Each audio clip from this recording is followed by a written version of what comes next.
മന്ത്രിസഭയ്ക്ക് നിയമസഭയോട് accountability ഉണ്ട്. നിയമസഭയാണ് ആത്യന്തികമായിട്ടുള്ള അധികാരസ്ഥാനമായിട്ട് നിൽക്കുന്നത്.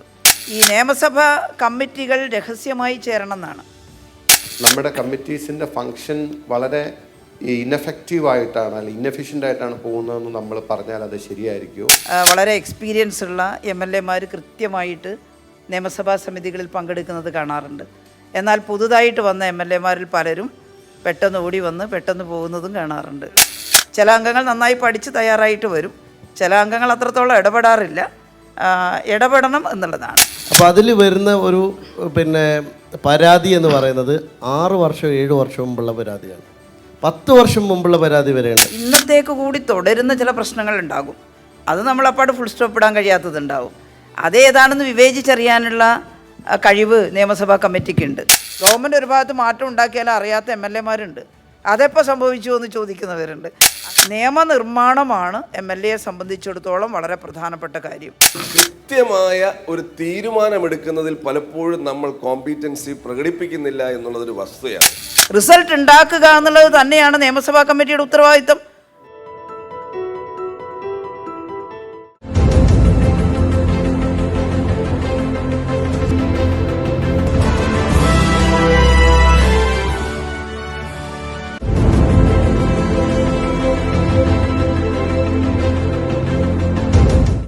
ബഹുമാന്യനായ അധ്യക്ഷൻ ഷംസുദ്ദീൻ MLA, ബഹുമാന്യനായ സ്പീക്കർ, ബഹുമാന്യനായ നിയമസഭാ സെക്രട്ടറി, ഈ പഠന പരിപാടിയിൽ പങ്കെടുക്കുന്ന ബഹുമാന്യരായിട്ടുള്ള MLA, മറ്റ് സ്റ്റാഫൊക്കെ ഇവിടെ ഉണ്ട്, മുഴുവൻ ബഹുമാന്യരെ, ആദ്യമായിട്ട് തന്നെ ഇത്തരമൊരു പഠന പരിപാടി ഒരുക്കിയതിന് കേരള നിയമസഭാ സ്പീക്കറിനെ പ്രത്യേകിച്ച് അഭിനന്ദിക്കുകയാണ്.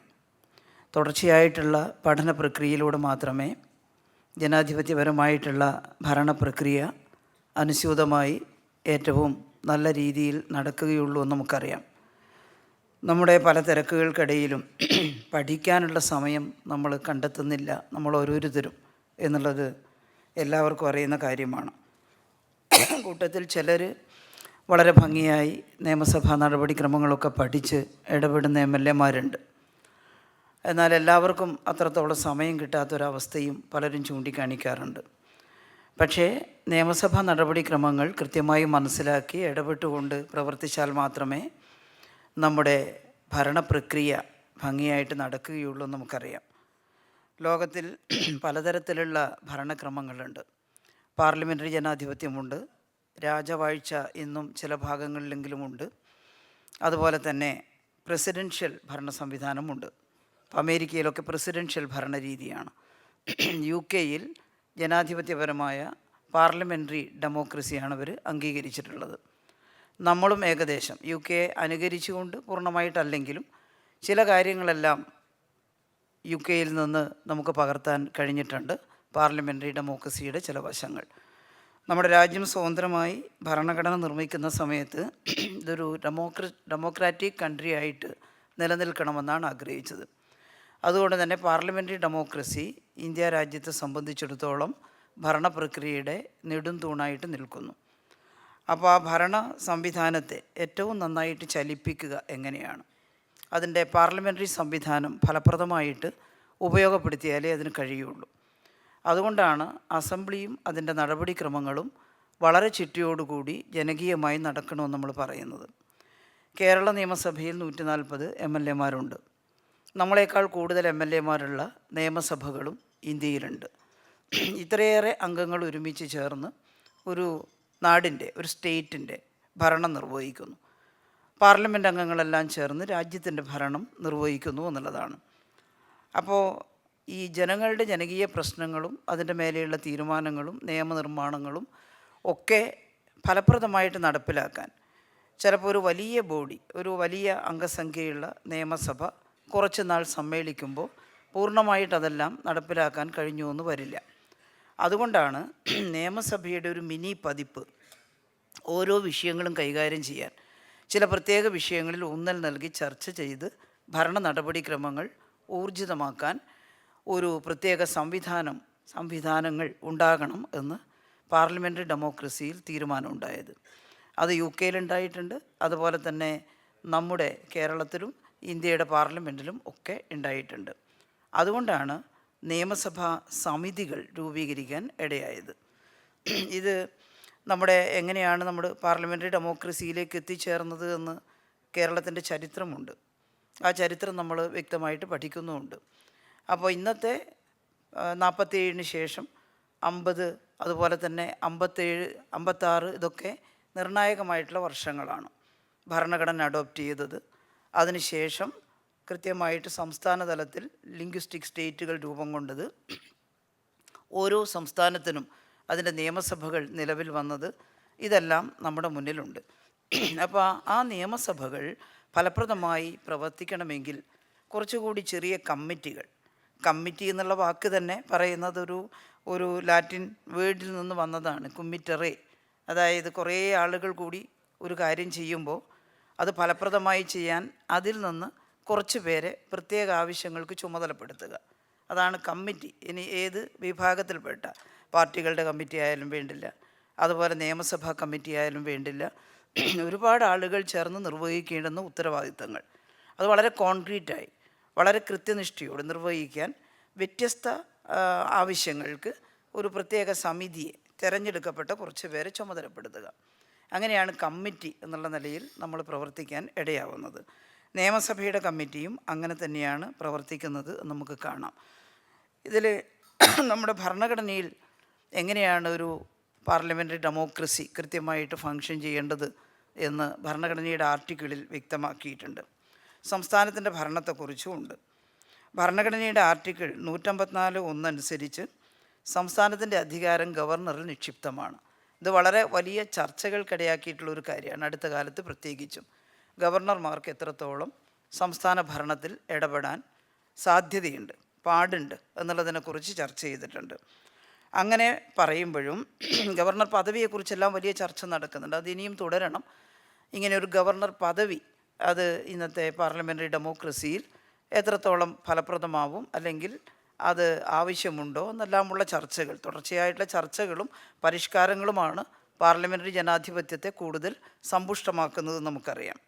ആർട്ടിക്കിൾ 163(1) അനുസരിച്ച് ഗവർണറുടെ കർത്തവ്യ നിർവഹണത്തിൽ മന്ത്രിസഭ ഉപദേശം നൽകണം, അദ്ദേഹത്തെ സഹായിക്കണം, ഉപദേശം നൽകണം എന്നാണ്. അത് വ്യാഖ്യാനിക്കപ്പെടുന്നത് മന്ത്രിസഭയുടെ ഉപദേശത്തിനനുസരിച്ചാണ് ഗവർണർ പ്രവർത്തിക്കേണ്ടത് എന്ന് തന്നെയാണ്. ഇതിൻ്റെ വലിയ ചർച്ച ഈ അടുത്ത നാളുകളിൽ നടന്നു. ഗവർണർക്ക് ഏകപക്ഷീയമായിട്ട് ചില തീരുമാനം എടുക്കാൻ പാടുണ്ടോ, മന്ത്രിസഭയുടെ ഉത്തരവാദിത്തം എന്താണ്, നിയമസഭയുടെ ഉത്തരവാദിത്തം എന്താണ്. അപ്പോൾ ഗവർണറെ ഉപദേശിക്കാനുള്ള ഉത്തരവാദിത്തം മന്ത്രിസഭയ്ക്കുണ്ട്. അതുപോലെ മന്ത്രിസഭയ്ക്ക് നിയമസഭയോട് അക്കൗണ്ടബിലിറ്റി ഉണ്ട്. നിയമസഭയാണ് ആത്യന്തികമായിട്ടുള്ള അധികാരസ്ഥാനമായിട്ട് നിൽക്കുന്നത്. നിയമസഭയുടെ നിർദ്ദേശവും നിയമസഭയുടെ പ്രവർത്തനങ്ങളും മന്ത്രിസഭ നിയന്ത്രിക്കുന്നുണ്ട്. അതേസമയത്ത് ആ മന്ത്രിസഭയെ യഥാർത്ഥത്തിൽ നയിക്കുന്നത് നിയമസഭയാണ് നമുക്ക് പറയാൻ സാധിക്കും. അതുകൊണ്ട് നിയമസഭയ്ക്കും നിയമസഭാ കമ്മിറ്റികൾക്കും നമ്മുടെ ജനാധിപത്യ സംവിധാനത്തിൽ വളരെ വലിയ ഉത്തരവാദിത്തമാണ് ഉള്ളത് നമുക്ക് കാണാം. ഇതൊരു കൂട്ടുത്തരവാദിത്തമാണ്. ഗവൺമെൻറ്റും നിയമസഭയും തമ്മിലുള്ള കൂട്ടുത്തരവാദിത്തമാണ്. നിയമസഭയ്ക്ക് സമുന്നതമായിട്ടുള്ള സ്ഥാനമാണുള്ളത്. അപ്പോൾ ഗവൺമെൻറ്റിന് സഭയോടുള്ള അക്കൗണ്ടബിലിറ്റി ഉറപ്പുവരുത്താൻ സാധിക്കണം. ഈ സഭ ഗവൺമെൻറ്റിന് മേൽനോട്ടം നടത്തുകയും ചെയ്യണം. ഇതാണൊരു ജനാധിപത്യ സംവിധാനത്തിൻ്റെ ഉത്തരവാദിത്തം. ജനാധിപത്യ സംവിധാനത്തിൽ ഭരണപക്ഷവും പ്രതിപക്ഷവും ഉണ്ട്. പ്രതിപക്ഷം എന്താണ് ചെയ്യേണ്ടത്? നമ്മുടെ ഇതിൻ്റെ ഒരു തിരുത്തൽ ശക്തിയായിട്ട്, അല്ലെങ്കിൽ ഭരണപക്ഷത്തിന് ഉപദേശ നിർദ്ദേശങ്ങൾ നൽകി പോരായ്മകളുണ്ടെങ്കിൽ അത് തിരുത്തുന്നതിനുള്ള ശക്തിയായിട്ട് പ്രതിപക്ഷം പ്രവർത്തിക്കണം എന്നാണ് ജനാധിപത്യ സംവിധാനത്തിൻ്റെ ഏറ്റവും വലിയ കാതലായിട്ടുള്ള ധാർമ്മികമായിട്ടുള്ള വശം. പ്രതിപക്ഷം തുടർച്ചയായിട്ട് അതിൻ്റെ പ്രതിപക്ഷത്തിൻ്റെ ഉത്തരവാദിത്തം, അവർ പലരും ഈ ഭരണഘടനാ വിദഗ്ധന്മാരായിട്ടുള്ള പലരും പ്രതിപക്ഷത്തിൻ്റെ ഉത്തരവാദിത്തത്തെക്കുറിച്ചൊക്കെ വിശദമായിട്ട് ചർച്ച ചെയ്തിട്ടുണ്ട്. അത് മറ്റ് ക്ലാസ്സുകളിലെല്ലാം വന്നിട്ടുണ്ടാകും എന്ന് ഞാൻ കരുതുന്നു. ഇപ്പോൾ പ്രധാനപ്പെട്ട ഡെമോക്രസിയെ വിശകലനം ചെയ്ത് ഭരണഘടന, അതുപോലെ തന്നെ മറ്റ് ഡെമോക്രാറ്റിക് ആയിട്ടുള്ള പ്രിൻസിപ്പിൾ അതിനെക്കുറിച്ചൊക്കെ പറഞ്ഞിട്ടുള്ള ഐവർ ജെന്നിങ്സിൻ്റെ അദ്ദേഹത്തിൻ്റെ അഭിപ്രായ പ്രകാരം പ്രതിപക്ഷത്തിൻ്റെ ഉത്തരവാദിത്തം വിമർശനമാണെന്ന് പറയുന്നുണ്ട്.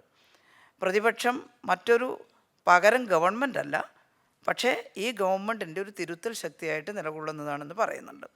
അപ്പോൾ ഇത്തരത്തിലുള്ള പ്രവർത്തനങ്ങളെല്ലാം ചേർന്ന് ഒരു പാർലമെൻ്ററി ജനാധിപത്യം നടപ്പിലാകുമ്പോൾ അതിനെ സഹായിക്കാനുള്ള നിയമസഭാ കമ്മിറ്റികൾ, അതിനെക്കുറിച്ചാണ് ഇന്നത്തെ ക്ലാസ്.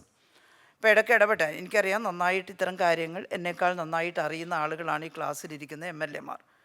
അതുകൊണ്ട് തന്നെ പരസ്പര അഭിപ്രായം പറഞ്ഞും സംശയങ്ങൾ പരസ്പരം നിർവഹിച്ചും നമുക്ക് ഈ ക്ലാസ് മുന്നോട്ട് കൊണ്ടുപോകാമെന്നാണ് കരുതുന്നത്.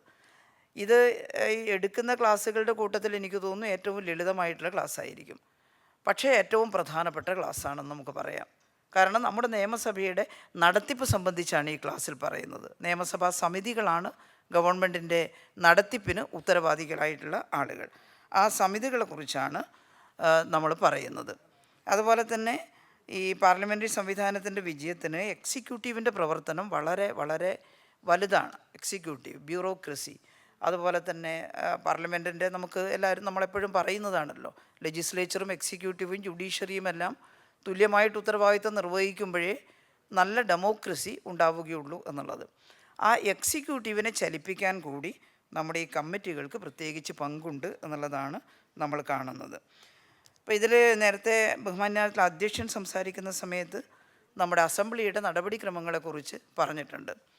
അസംബ്ലി കൃത്യമായിട്ട് യോഗം ചേർന്നാൽ മാത്രമേ നിയമസഭാ സമിതികൾക്ക് അവരുടെ പ്രവർത്തനം ഏറ്റവും നന്നായിട്ട് പ്രതിഫലിപ്പിക്കാൻ സാധിക്കുകയുള്ളൂ.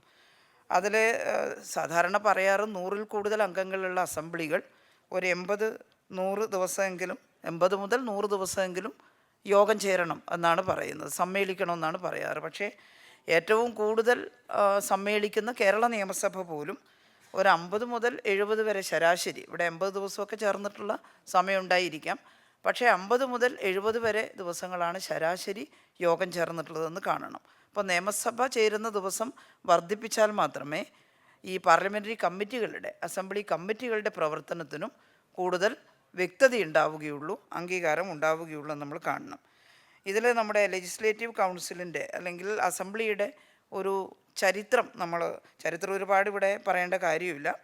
എങ്കിലും നമ്മൾ ഇതുപോലുള്ള കമ്മിറ്റികൾ രൂപീകരിക്കുന്നതിന് തുടക്കം കുറിച്ചത് 1988 തിരുവിതാംകൂർ ലെജിസ്ലേറ്റീവ് കൗൺസിലിൻ്റെ 2ാം സമ്മേളനത്തിൽ അവതരിപ്പിച്ച ബില്ലുകൾക്ക് വേണ്ടി, ബില്ലുകളുടെ പഠനത്തിന് വേണ്ടി നിശ്ചയിച്ച ഒരു സെലക്ട് കമ്മിറ്റിയുടെ രൂപീകരണത്തോടു കൂടിയാണ്.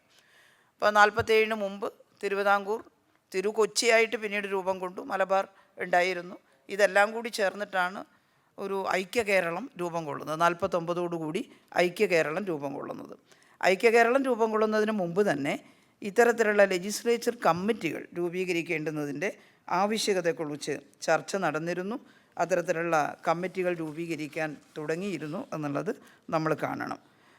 ഇപ്പോൾ തിരുക്കൊച്ചി സംയോജനത്തിന് ശേഷം ഈ ട്രാവൻകൂർ മേഖലയിലുണ്ടായിട്ടുള്ള ചില കമ്മിറ്റികളും അതുപോലെ തന്നെ കൊച്ചിൻ ഭരണകൂടത്തിൻ്റെ ഭാഗമായിട്ടുണ്ടായിരുന്ന ചില കമ്മിറ്റികളുമെല്ലാം ചേർന്നുകൊണ്ടാണ് ഈ നിയമസഭാ കമ്മിറ്റികളുടെ രൂപീകരണത്തിന് തുടക്കം കുറിച്ചത്. കേരള നിയമസഭ 1957 ഏപ്രിൽ 1-ന് രൂപം കൊള്ളുമ്പോൾ നമുക്കുണ്ടായിരുന്നത് public accounts committee, estimates committee, അനൗദ്യോഗിക അംഗങ്ങളുടെ ബില്ലുകളും പ്രമേയങ്ങളും സംബന്ധിച്ച committee, subordinate legislation committee, government നൽകുന്ന ഉറപ്പുകൾ സംബന്ധിച്ചിട്ടുള്ള സമിതി, ഹർജികൾ സംബന്ധിച്ച സമിതി, പ്രിവിലേജസ് കമ്മിറ്റി, ലൈബ്രറി ഉപദേശക സമിതി, ഹൗസ് കമ്മിറ്റി. ഇത്രയും കമ്മിറ്റികൾ 57 ഗവൺമെൻറ്റിൻ്റെ സമയത്ത് ഉണ്ടായിരുന്നു. ഇപ്പോൾ നമുക്ക് നന്നായിട്ട് അറിയാം, ഈ സമിതികളുടെ എണ്ണം വർദ്ധിച്ചിട്ടുണ്ട്. വ്യത്യസ്തതയുള്ള ധാരാളം സമിതികൾ ഉണ്ടായിട്ടുണ്ട്. ഈ നിയമസഭാ സമിതികൾ ഇപ്പോൾ 37 എണ്ണം ഉണ്ട് എന്നുള്ളതാണ് നമ്മുടെ അനുഭവം. 37 സമിതികളാണുള്ളത്. നിയമസഭാ സമിതികളെക്കുറിച്ച് ഇവിടെ അധ്യക്ഷനൊന്ന് സൂചിപ്പിച്ചിട്ടുണ്ട്. ഏതെല്ലാം തരത്തിലുള്ള സമിതികളാണ് ഉള്ളത് എന്നുള്ളത് ഇവിടെ സൂചിപ്പിച്ചിട്ടുണ്ട്. ഇതിൽ സമിതികളെ തരംതിരിച്ചിട്ടുണ്ട് നമുക്കറിയാം. അതിലൊന്ന് സഭ നിയോഗിക്കുന്ന സമിതികളുണ്ട്, നിയമസഭ നേരിട്ട് നിശ്ചയിക്കുന്ന സമിതികളുണ്ട്. 3 തരത്തിലാണ് നിയമസഭാ സമിതികളെ നമുക്ക് വ്യാഖ്യാനിക്കാൻ സാധിക്കുക. അതിലൊന്ന് സഭ നിയോഗിക്കുന്ന സമിതികളാണ്, അതുപോലെ സഭ തിരഞ്ഞെടുക്കുന്ന സമിതികളുണ്ട്, പിന്നെ സ്പീക്കർ നാമനിർദ്ദേശം ചെയ്യുന്ന സമിതികൾ. ഈ 37 സമിതികൾ ഇങ്ങനെ തരംതിരിക്കപ്പെട്ടിരിക്കുന്നു. എല്ലാവർക്കും അറിയുന്ന കാര്യമാണ്, സഭ നിയോഗിക്കുന്ന സമിതികൾ, ഇപ്പോൾ സെലക്ട് കമ്മിറ്റി ചില ബില്ലുകളെക്കുറിച്ച് പഠിച്ച് റിപ്പോർട്ട് ചെയ്യാൻ, അങ്ങനെയുള്ള ആവശ്യത്തിന് വേണ്ടി സഭ നിശ്ചയിക്കുന്ന സമിതികളാണ് സെലക്ട് കമ്മിറ്റി. അതുപോലെ തന്നെ ഏതെങ്കിലും പ്രത്യേക ആവശ്യങ്ങൾക്ക് വേണ്ടി ഇപ്പോൾ ഒരു പുതിയ സബ്ജക്റ്റ് കമ്മിറ്റി രൂപീകരിക്കണം, അതിനെക്കുറിച്ചൊരു ചർച്ച നടത്തണം. അങ്ങനെ ഒരു പ്രത്യേക ആവശ്യത്തിന് വേണ്ടി സഭ നിശ്ചയിക്കുന്ന അഡ്ഹോക് കമ്മിറ്റികൾ ഉണ്ടാവാറുണ്ട്. തിരഞ്ഞെടുക്കപ്പെട്ട MLA-മാരെ ചേർത്തുകൊണ്ട് ഒരു പ്രത്യേക ആവശ്യം അത് പഠിച്ച് റിപ്പോർട്ട് സമർപ്പിക്കുന്നതിന് അഡ്ഹോക് കമ്മിറ്റികളെ തിരഞ്ഞെടുക്കാറുണ്ട്. അപ്പോൾ സെലക്ട് കമ്മിറ്റിയും അഡ്ഹോക് കമ്മിറ്റികളും സഭ നിയോഗിക്കുന്ന നിയമസഭ നിയോഗിക്കുന്ന സമിതികളാണ്. പിന്നെ നിയമസഭ തിരഞ്ഞെടുക്കുന്ന സമിതികളുണ്ട്. അത് ഇവിടെ നേരത്തെ ബഹുമാനപ്പെട്ട അധ്യക്ഷൻ സൂചിപ്പിച്ചു. പ്രധാനപ്പെട്ട 4 സമിതികൾ, ധനകാര്യ സമിതികൾ: public accounts committee, estimates committee, public undertaking committee, local fund accounts committee. ഇത് നിയമസഭ തിരഞ്ഞെടുക്കുന്ന സമിതികളാണ്. പ്രാതിനിധ്യ വോട്ടവകാശ പ്രകാരമാണ് തിരഞ്ഞെടുക്കുന്നത്. പക്ഷേ ഇലക്ഷൻ നടത്താറില്ല. ഒരു സമവായത്തിൻ്റെ അടിസ്ഥാനത്തിൽ ഭരണകക്ഷിയും പ്രതിപക്ഷവുമെല്ലാം തന്നെ ആവശ്യമായിട്ടുള്ള ആളുകളുടെ അംഗങ്ങളുടെ നാമനിർദ്ദേശം, ഇപ്പോൾ ആനുപാതിക പ്രാതിനിധ്യം ആയതുകൊണ്ട് എത്ര അംഗങ്ങൾ പ്രതിപക്ഷത്തു നിന്നുണ്ടാവണം, എത്ര അംഗങ്ങൾ ഭരണപക്ഷത്തു നിന്നുണ്ടാകണം എന്ന് വ്യക്തതയോടുകൂടി തീരുമാനിക്കാൻ സാധിക്കും. അപ്പോൾ അങ്ങനെ സ്പീക്കറുടെ അനുമതിയോടുകൂടി ഈ സഭയുടെ തെരഞ്ഞെടുപ്പ് നടന്നതായിട്ട് തന്നെ ആ രീതി പാർലമെൻ്ററി ജനാധിപത്യ പ്രക്രിയ അനുസരിച്ച് ഈ 4 കമ്മിറ്റികളെ തിരഞ്ഞെടുക്കുകയാണ് എന്നുള്ളത് നമുക്കെല്ലാം അറിയുന്ന കാര്യമാണ്. അതുപോലെ തന്നെ പിന്നെയുള്ള കമ്മിറ്റികൾ സ്പീക്കർ നാമനിർദ്ദേശം ചെയ്യുന്ന കമ്മിറ്റികളാണ്. അതിൽ നിയമസഭാ ചട്ടങ്ങളിൽ പ്രതിപാദിച്ചിട്ടുള്ള മറ്റെല്ലാ കമ്മിറ്റികളും സ്പീക്കർ നാമനിർദ്ദേശം ചെയ്യുകയാണ്. ഇപ്പോൾ 17 സമിതികളാണ് സ്പീക്കർ നാമനിർദ്ദേശം ചെയ്തിരുന്ന സമിതികളായിട്ടുള്ളത്. നമ്മൾ ഓരോരുത്തരും ഈ ഏതെങ്കിലും കമ്മിറ്റികളിൽ അംഗങ്ങളാണ്. 2ഓ 3ഓ കമ്മിറ്റിയിൽ അംഗങ്ങളായിട്ടുള്ളവരും ഉണ്ടാകാം. ഇതിൽ പേര് ഒന്ന് വായിച്ചു പോകാമെന്നുള്ളതേ ഉള്ളൂ, എല്ലാവർക്കും അറിയാം. കാര്യോപദേശക സമിതി, അനൗദ്യോഗിക ബില്ലുകളും പ്രമേയങ്ങളും സംബന്ധിച്ച സമിതി, ഹർജികൾ സംബന്ധിച്ച സമിതി, പ്രിവിലേജസ് ആൻഡ് എത്തിക്സ് എന്നിവ സംബന്ധിച്ച സമിതി, സബോർഡിനേറ്റ് ലെജിസ്ലേഷൻ, ഗവൺമെൻറ് നൽകുന്ന ഉറപ്പുകൾ, പട്ടികജാതി പട്ടികവർഗ ക്ഷേമം, സ്ത്രീകളുടെയും ട്രാൻസ്ജെൻഡറുകളുടെയും കുട്ടികളുടെയും ക്ഷേമം. തുടക്കത്തിൽ സ്ത്രീകളുടെയും കുട്ടികളുടെയും ക്ഷേമമായിരുന്നു, പിന്നീട് ട്രാൻസ്ജെൻഡറുകളുടെ ക്ഷേമം കൂടി അതിനകത്ത് കൂട്ടിച്ചേർത്തിട്ടുണ്ട്. ഭിന്നശേഷിക്കാരുടെ ക്ഷേമവും ഈ സമിതിയിൽ പിൽക്കാലത്ത് കൂട്ടിച്ചേർക്കുകയാണ് ഉണ്ടായത്. പരിസ്ഥിതി സംബന്ധിച്ചത്, പിന്നോക്ക സമുദായ ക്ഷേമം, മേശപ്പുറത്ത് വെക്കുന്ന കടലാസുകൾ സംബന്ധിച്ചത്, ഔദ്യോഗിക ഭാഷ സംബന്ധിച്ച സമിതി, ചട്ടങ്ങൾ സംബന്ധിച്ചിട്ടുള്ള സമിതി, മത്സ്യത്തൊഴിലാളികളുടെയും അനുബന്ധ തൊഴിലാളികളുടെയും ക്ഷേമം സംബന്ധിച്ചിട്ടുള്ള സമിതി, പ്രവാസി മലയാളികളുടെ ക്ഷേമം, യുവജനക്ഷേമവും യുവജനകാര്യവും, മുതിർന്ന പൗരന്മാരുടെ ക്ഷേമം. ഇതെല്ലാം തന്നെ പിന്നീട് നമ്മൾ രൂപീകരിച്ചിട്ടുള്ള സമിതികളാണ്, സ്പീക്കർ നാമനിർദ്ദേശം ചെയ്യുന്ന സമിതികളാണ്. ഇതിൽ നമ്മുടെ നിയമസഭയുടെ തുടക്കത്തിൽ 57 മുതൽ ചില സമിതികൾ നിലവിലുണ്ടായിരുന്നു. നേരത്തെ പേര് വായിച്ചു. കുറേ സമിതികൾ ഓരോ ഘട്ടത്തിലും നമ്മുടെ നിയമസഭയുടെ പ്രവർത്തനം കൂടുതൽ മെച്ചപ്പെടുത്താൻ വേണ്ടി നമ്മൾ പിന്നീട് ഓരോ ഘട്ടത്തിലും അഡ്ഹോക് കമ്മിറ്റികളൊക്കെ രൂപീകരിച്ച് അതുപോലെ തന്നെ സ്പീക്കർ പുതുതായിട്ട് നാമനിർദ്ദേശം ചെയ്യുന്ന അവസ്ഥയുണ്ടായി. അങ്ങനെ രൂപീകരിച്ചിട്ടുള്ള സമിതികളാണ് മറ്റ് സമിതികൾ. ഇനി സമിതികൾ ഉണ്ടാക്കാമോ? ഉറപ്പായിട്ടും ഇനിയും ആർക്കെങ്കിലും എന്തെങ്കിലും പറയാനുണ്ടെങ്കിൽ ഇടയ്ക്ക് പറയുന്നതുകൊണ്ട് വിരോധമില്ല. ഇനി സമിതികൾ രൂപീകരിക്കണം. ഇനിയും ഏതെങ്കിലും ആവശ്യങ്ങൾക്ക് വേണ്ടി പുതിയ നിയമസഭാ സമിതി ആവശ്യമാണെന്ന് തോന്നിയാൽ നമുക്ക് തീർച്ചയായിട്ടും അത് നിർദ്ദേശിക്കാം. അത്തരം സമിതി രൂപീകരിക്കാനുള്ള സാധ്യതകളുണ്ട്. നമ്മുടെ ഈ ക്ലാസ്സിൻ്റെ ഭാഗമായിട്ടും നമുക്ക് അഭിപ്രായങ്ങൾ പറയാം. യഥാർത്ഥത്തിൽ ഏജിയുടെ ഓഡിറ്റും ലോക്കൽ ഫണ്ടിൻ്റെ ഓഡിറ്റും രണ്ടും കൂടെ ചേർന്ന് വലിയൊരു മേഖലയാണ്. യഥാർത്ഥത്തിൽ അത് 2 സമിതികളായിട്ട് പോകാത്തത് കൊണ്ട് ഒരുപാട് പ്രശ്നമുണ്ട്. 2 സെക്ഷൻ മാത്രമേ ഉള്ളൂ.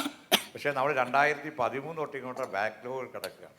യഥാർത്ഥത്തിൽ ഒന്നുകിൽ അത് നമ്മുടെ ഏജിയുടേത് വേറൊരു ഭാഗവും മാത്രമല്ല, ഇതിൻ്റെ പെർവ്യൂ വരുന്നതിനകത്ത് ഈ ലോക്കൽ ഫണ്ട് മാത്രമല്ല, LSTD മാത്രമല്ല, നമ്മുടെ യൂണിവേഴ്സിറ്റികൾ, അതോടൊപ്പം തന്നെ നമ്മുടെ ദേവസ്വം ബോർഡുകൾ, ഇതെല്ലാം ഇതിൻ്റെ കീഴിലാണ് വരുന്നത്. അപ്പോൾ അങ്ങനെ ഒരു പ്രശ്നം അതിനകത്തുണ്ട്. യഥാർത്ഥത്തിൽ അത് ബൈഫർക്കേറ്റ് ചെയ്യുന്നതായി നന്നായിരിക്കുന്നു എന്നുള്ള ഒരു നിർദ്ദേശമാണ് എനിക്ക് പറയാൻ. എനിക്കും തോന്നുന്നത് സാർ പറഞ്ഞത് വളരെ ഒരു വസ്തുതാപരമായിട്ടുള്ള കാര്യമാണ്.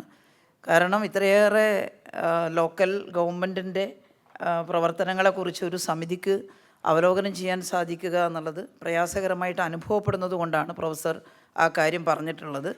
അതിന് പകരം ഈ AG ഓഡിറ്റ് ചെയ്ത കാര്യങ്ങൾ പരിശോധിക്കാൻ ഒരു സമിതിയും, അതുപോലെ ഈ പറഞ്ഞതുപോലെ ദേവസ്വം മുതലായിട്ടുള്ള മറ്റ് സമിതികളുടെ കാര്യങ്ങൾ പരിശോധിക്കാൻ മറ്റൊരു സമിതിയും രൂപീകരിക്കുന്നത് ഗുണകരമായിരിക്കുമെന്നൊരു തോന്നലുണ്ട്. ഏതെങ്കിലും മെമ്പർമാർക്ക് വ്യത്യസ്ത അഭിപ്രായം ഉണ്ടെങ്കിൽ നമുക്കിപ്പോൾ പറയാം, ഇല്ലെങ്കിൽ നമുക്ക് ഈ ക്ലാസ്സിൻ്റെ അഭിപ്രായമായിട്ട് ബഹുമാനപ്പെട്ട സ്പീക്കർ ഇവിടെ ഇരിക്കുന്നുണ്ട്, നമുക്ക് ആ കാര്യം ഭാവിയിൽ പരിശോധിക്കാൻ കഴിയും എന്നുള്ളതാണ് തോന്നുന്നത്. നിയമസഭാ സമിതികൾക്ക് ഒരു റെക്കമെൻഡേറ്ററി പവറേ ഉള്ളൂ, ഒരു ഇംപ്ലിമെൻറ്റേറ്ററി പവറേ ഇല്ല. അപ്പം അതിന് ഇപ്പോൾ ഉദാഹരണത്തിന് ഇപ്പോൾ LFAC തന്നെ ഓഡിറ്റർ ജനറൽ ഓഡിറ്റ് ചെയ്ത് വരുന്ന ഒരുപാടേറെ കേസുകൾ അതൊന്നും നടപ്പിലാക്കാൻ വേണ്ടി അതിന് ചില കേസുകൾ ഇപ്പോൾ ഏതെങ്കിലും ഉദ്യോഗസ്ഥന്മാരുമായി ബന്ധപ്പെട്ട കാര്യങ്ങൾ അത് ഈ സമിതി ആ ഓഡിറ്റ് വിരുദ്ധമായി അത് ഒഴിവാക്കി കൊടുത്താൽ അത് നടപ്പിലാകാതെ പോകുന്നതിന് കാലങ്ങളോളം എടുക്കുന്നുണ്ട്. ആ സാങ്കേതികമായ തടസ്സം ഒരുപാടേറെ വർഷങ്ങൾ, ഇപ്പോൾ ഒരാൾക്ക് പെൻഷൻ കിട്ടാൻ ഉള്ള തടസ്സം വർഷങ്ങളോളം എടുക്കുകയാണ്. അത് നടപ്പിലാക്കാതെ അങ്ങനെ പോവുകയാണ്. 10-15 വർഷം, എനിക്ക് തോന്നുന്നു 15-ലെയും 14-ലെയും ഒക്കെ കേസുകളാണ് ഇപ്പോൾ LFAC തന്നെ വരുന്നത്. അപ്പോൾ ഒരു ഇംപ്ലിമെൻറ്റേറ്ററി പവർ ഇല്ലാത്ത നിയമസഭാ സമിതികൾക്ക് പകരമായ ഒരു ഇംപ്ലിമെൻറ്റേഷൻ നടപ്പിലാക്കാനുള്ള ഒരവസരം നൽകിയാൽ, അതിന് ചില നിബന്ധനകളോടുകൂടി മാനദണ്ഡങ്ങളോടുകൂടി നൽകിയാൽ അത് ഗുണകരമാകില്ലേ എന്ന ഒരു അഭിപ്രായം സൂചിപ്പിക്കുക. Just add on to it, അത് ചേർത്ത് വെച്ച് പറയാൻ ഞാൻ ആഗ്രഹിച്ചൊരു കാര്യമാണ്. ഞാനിപ്പോൾ ജസ്റ്റ് പ്രൊവോക്ക് ദ ഡിസ്കഷൻ. അതായത് ഞാനിപ്പോൾ 2.5 വർഷമായി ഏകദേശം MLA ആയിട്ട് ആദ്യം വന്നപ്പോൾ എല്ലാ കമ്മിറ്റിയിലും ഒക്കെ ഉള്ളതായിട്ട് പങ്കെടുക്കാറുണ്ട്. അപ്പോൾ ഏറ്റവും എഫക്റ്റീവായിട്ടും ഏറ്റവും സിൻസിയറായിട്ടും നമുക്ക് ഇൻവോൾവ് ചെയ്യാൻ പറ്റുന്ന ഒരു പ്രോസസ്സായിട്ടാണ് ഞാൻ കണ്ടേക്കുന്നത്. പക്ഷേ പല സമിതികളിലും നമ്മൾ പങ്കെടുത്തിട്ട് മടങ്ങിപ്പോകുന്നത് ഭയങ്കര ഡിസപ്പോയിൻറ്റഡ് ആയിട്ടാണ്. നമ്മൾ ഇതിനു വേണ്ടി വന്ന് ഒരു ദിവസം മെനക്കെട്ട്, കാരണം ഇപ്പോൾ ഫോർ എക്സാമ്പിൾ പറഞ്ഞു കഴിഞ്ഞാൽ കഴിഞ്ഞ 8 വർഷമായിട്ട് അല്ലെങ്കിൽ ചോദിച്ചുകൊണ്ടിരിക്കുന്ന കാര്യത്തിന് ഡിപ്പാർട്ട്മെൻറ്റ് ഒരു പ്രോപ്പറായിട്ടുള്ള മറുപടി തരാതെ വീണ്ടും വീണ്ടും അതേ കാര്യം ആവർത്തിച്ച്, അല്ലെങ്കിൽ 8 വർഷം 10 വർഷം കഴിഞ്ഞ് ഇറലവൻ്റ് ആയിട്ടുള്ള കാര്യങ്ങളെക്കുറിച്ച് ചർച്ച ചെയ്ത് നമ്മൾ തിരിച്ചു പോകുന്നു. മാത്രമല്ല പലവട്ടത്തും നമുക്കിപ്പോൾ വി എക്സ്പ്രസ് ദ ഡിസ്പ്ലഷർ, കമ്മിറ്റിയുടെ ഡിസ്പ്ലഷർ എക്സ്പ്രസ് ചെയ്യുന്നു. ഞാനത് റൂൾസ് ആൻഡ് പ്രൊസീജിയർ പരിശോധിച്ചപ്പോൾ we can report it to the assembly. അതാണ് മാക്സിമം കമ്മിറ്റിക്ക് ചെയ്യാൻ പറ്റുന്ന കാര്യം. ഈ റിപ്പോർട്ട് ചെയ്താലും അസംബ്ലിയും അതിൻ്റെ അകത്ത് കാര്യമായിട്ടൊന്നും ഇനി മുമ്പൊന്നും ചെയ്തതായിട്ടൊന്നും കണ്ടിട്ടില്ല. എൻ്റെ ഒരു ഒപ്പീനിയനിൽ നമ്മുടെ കമ്മിറ്റീസിൻ്റെ ഫങ്ഷൻ വളരെ ഇൻഎഫക്റ്റീവായിട്ടാണ് അല്ലെങ്കിൽ ഇൻഎഫിഷ്യൻ്റായിട്ടാണ് പോകുന്നതെന്ന് നമ്മൾ പറഞ്ഞാൽ അത് ശരിയായിരിക്കുമോ? 2, തീർച്ചയായിട്ടും ഈ കമ്മിറ്റികളെ കുറച്ചുകൂടി ഒന്ന് അഗ്രസീവായി ഫങ്ഷൻ ചെയ്യാൻ പറ്റുന്ന രീതിയിൽ മുന്നോട്ട് കൊണ്ടുപോകാൻ പറ്റുമോ? പിന്നെ കമ്മിറ്റിക്ക് ഇപ്പോൾ ടേക്കൺ ഫോർ ഗ്രാൻഡ് കമ്മിറ്റി ചോദിക്കുന്ന കാര്യങ്ങൾ ഇപ്പോൾ ഇരിക്കുന്ന എല്ലാ MLAമാർക്കും അറിയാം. നമ്മളിപ്പോൾ ഡിപ്പാർട്ട്മെൻറ്റിനോടോ അല്ലെങ്കിൽ ആരോടൊക്കെ ചോദിച്ചാൽ അവർ വളരെ ലാഘവത്തോടു കൂടി ഇവേസീവായിട്ടുള്ള മറുപടിയും ടേക്കൺ ഫോർ ഗ്രാൻഡഡ് നമ്മൾ റെപ്രസെൻ്റ് ചെയ്യുന്ന ഇൻസ്റ്റിറ്റ്യൂഷനെ ശരിക്കും ബെലിറ്റിൽ ചെയ്യുന്ന പോലുള്ള ഒരു പൊസിഷനിലാണ് നമ്മൾ ഇരിക്കുന്നതെന്ന് തോന്നിയിട്ടുണ്ട്. അത് ശരിയാണോ, അല്ലെങ്കിൽ അത് എങ്ങനെയാണ് കറക്റ്റ് ചെയ്യാൻ പറ്റുക? ഇതിൽ വളരെ പ്രസക്തമാണ്. കാരണം ഇനിയുണ്ടോ ഇതേ ചോദ്യം? ഞാൻ ഒരു പോയിന്റ് ഞാനൊന്ന് ടീച്ചറിന് മുന്നിൽ ഒന്ന് ശ്രദ്ധിക്കാൻ, പുതിയ MLAക്ക് ആദ്യം ഒരു അവസരം കൊടുക്കും. പ്രത്യേകിച്ച് വിദേശ രാജ്യങ്ങളിൽ ചില പാർലമെൻറ്റ്സ് ഞാൻ ശ്രദ്ധിച്ചിട്ടുള്ള ഒരു കാര്യം, അത് US-ലും ഉണ്ട്, UK-ലും ഉണ്ട്. പാർലമെൻറ്റ് കമ്മിറ്റീസ് മിനിസ്റ്റേഴ്സിനെ ഉൾപ്പെടെ പ്രൈം മിനിസ്റ്ററിനെ ഉൾപ്പെടെ വിളിച്ചു വരുത്തി അവരുടെ മുന്നിൽ എക്സ്പ്ലനേഷൻ കൊടുക്കുന്ന ഒരു സാഹചര്യം. ഇപ്പം ഈ പറഞ്ഞൊരു പോയിന്റ്, നമുക്ക് വില കിട്ടാത്ത സാഹചര്യം, കമ്മിറ്റീസിന് വില കിട്ടാത്തൊരു സാഹചര്യം. അപ്പം മിനിസ്റ്റേഴ്സ് വരുമ്പോൾ സ്വാഭാവികമായിട്ടൊരു ഉത്തരം കമ്മിറ്റിക്ക് മുന്നിൽ കൊടുക്കേണ്ടി വരുമ്പോൾ അതിനനുസരിച്ചുള്ള റെസ്പോൺസ് ഉദ്യോഗസ്ഥരും തരും. അതിനെക്കുറിച്ച് എന്താണ് ടീച്ചറിൻ്റെ അഭിപ്രായം? ടീച്ചറെ ഞങ്ങളിപ്പോൾ PSC അംഗങ്ങളാണ്, ഞാനും സണ്ണി ജോസഫ് MLA ഒക്കെ. ഈ അതിൽ വരുന്ന ഇപ്പോൾ AGയുടെ പിന്നെ ഓഡിറ്റ് റിപ്പോർട്ടിൻ്റെ പാരഗ്രാഫൊക്കെയാണ് വരുന്നത് അവിടെ. ഇത് 10-15 കൊല്ലം മുമ്പത്തെ കാര്യങ്ങൾ വരുമ്പോൾ അതിന് ഉദ്യോഗസ്ഥന്മാരെല്ലാം ഒന്നുകിൽ മരണപ്പെട്ടിട്ടുണ്ട്, അല്ലെങ്കിൽ അവർക്കൊന്നും ഇന്ന് വളരെ വാർദ്ധക്യത്തിലൊക്കെ. എന്താണ് അതുകൊണ്ട് കാര്യമുണ്ടാവുക? അപ്പോഴപ്പോഴുണ്ടെങ്കിലല്ലേ ഇടപെട്ടിട്ട് ആ പ്രശ്നങ്ങൾക്ക് ഒരു പരിഹാരം ഉണ്ടാക്കാൻ പറ്റും. ഇതിലെന്ത് പരിഹാരമാണ് ഉണ്ടാക്കാൻ കഴിയുക? ഇതാണ് ഇപ്പോഴുള്ള ഏറ്റവും പ്രധാനപ്പെട്ട അതിൻ്റെ ദൗർബല്യം. അത് പരിഹരിക്കാൻ ഇവിടെ നമ്മൾ പറഞ്ഞു നിയമസഭാ സമിതി നിയമസഭയുടെ മിനിയേച്ചറാണ്. അത് ശരിയാണ്. അതായത് നിയമസഭക്കകത്ത് നടക്കുന്ന എല്ലാ ചർച്ചയും ഈ കമ്മിറ്റിക്കകത്ത് നമുക്ക് നടത്താൻ സാധിക്കും. എന്തുകൊണ്ടാണ് കമ്മിറ്റി രൂപീകരിച്ചതെന്നുള്ള പറയുമ്പോൾ തന്നെ നമ്മൾ പറഞ്ഞല്ലോ, ഇത്രയും വലിയൊരു ബോഡിയിൽ ഇഷ്ടം പോലെ പറയാൻ അവസരവും തീരുമാനിക്കാനുള്ള സമയവും ലഭിക്കുന്നില്ല. നിയമസഭ ചേരുക, മാക്സിമം ചേർന്നാലും നമുക്ക് 100 ദിവസം വരെയൊക്കെയാണ് ചേരാൻ സാധിക്കുക.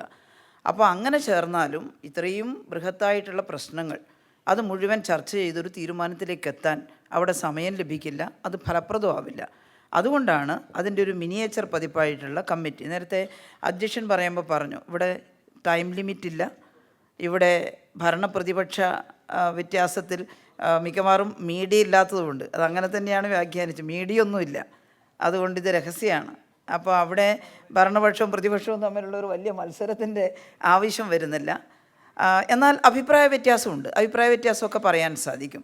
പക്ഷേ അവിടെ ഒരു സമവായത്തിൻ്റെ രീതിയിൽ ജനാധിപത്യപരമായി സമയമെടുത്ത് ഒരു വിഷയം ചർച്ച ചെയ്ത് തീരുമാനമെടുക്കാൻ കഴിയുന്നു. അതാണ് നിയമസഭാ കമ്മിറ്റിയുടെ ഫലം, അതിൻ്റെ ഗുണം എന്ന് പറയുന്നത്.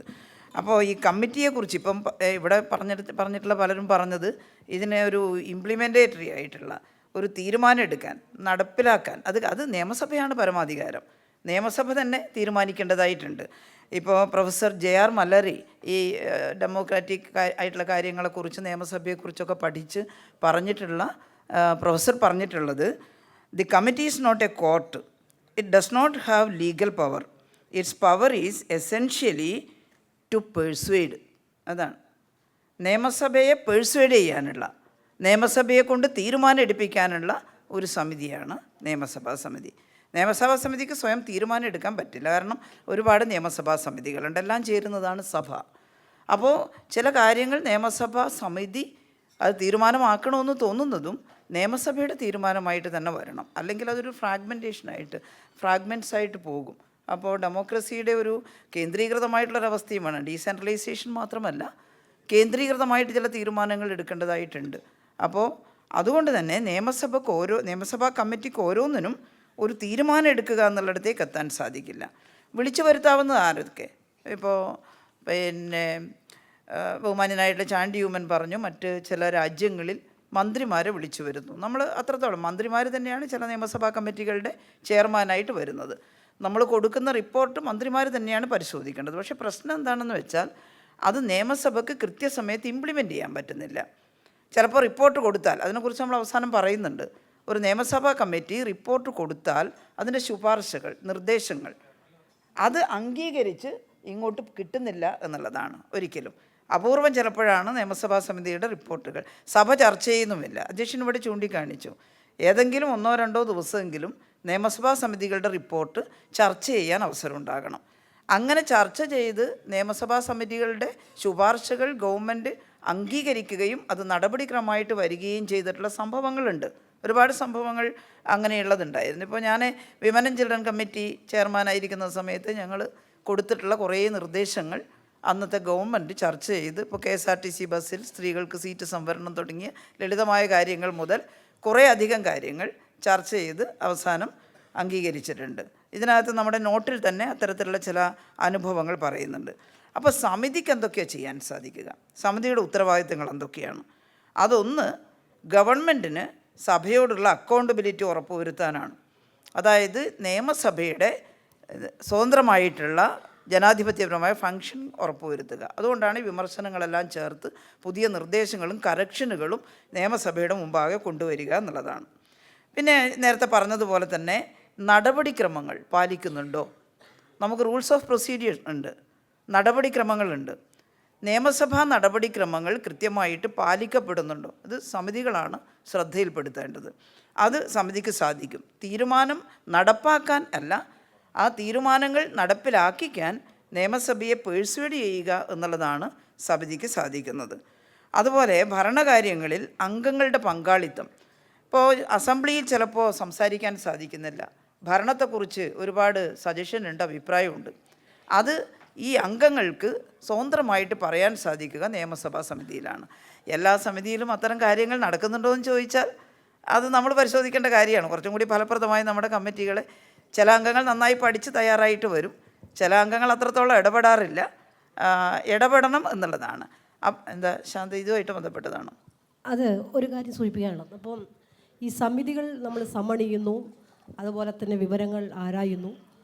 അതിലപ്പുറത്ത് ഒരു പബ്ലിക് ഇഷ്യൂസ് വരുമ്പോൾ ബന്ധപ്പെട്ട നിയമസഭാ സമിതികൾക്ക് ജനങ്ങളുടെ ഇടയിൽ ഇറങ്ങിച്ചെല്ലാനുള്ള ഒരു സംവിധാനം നിലവിലില്ല എന്നാണ് എനിക്ക് തോന്നുന്നു. അത് ചെയ്യേണ്ടതില്ലേ എന്നുള്ളൊരു അഭിപ്രായമുണ്ട്. നിയമസഭാ സമിതിക്കാണോ? നിയമസഭാ സമിതികൾ. നിയമസഭാ സമിതി ജനങ്ങളിൽ നിന്ന് തെളിവെടുപ്പ് നടത്തുന്നു, ജനങ്ങളിലേക്ക് ഇറങ്ങി ചെല്ലുന്നുണ്ട്.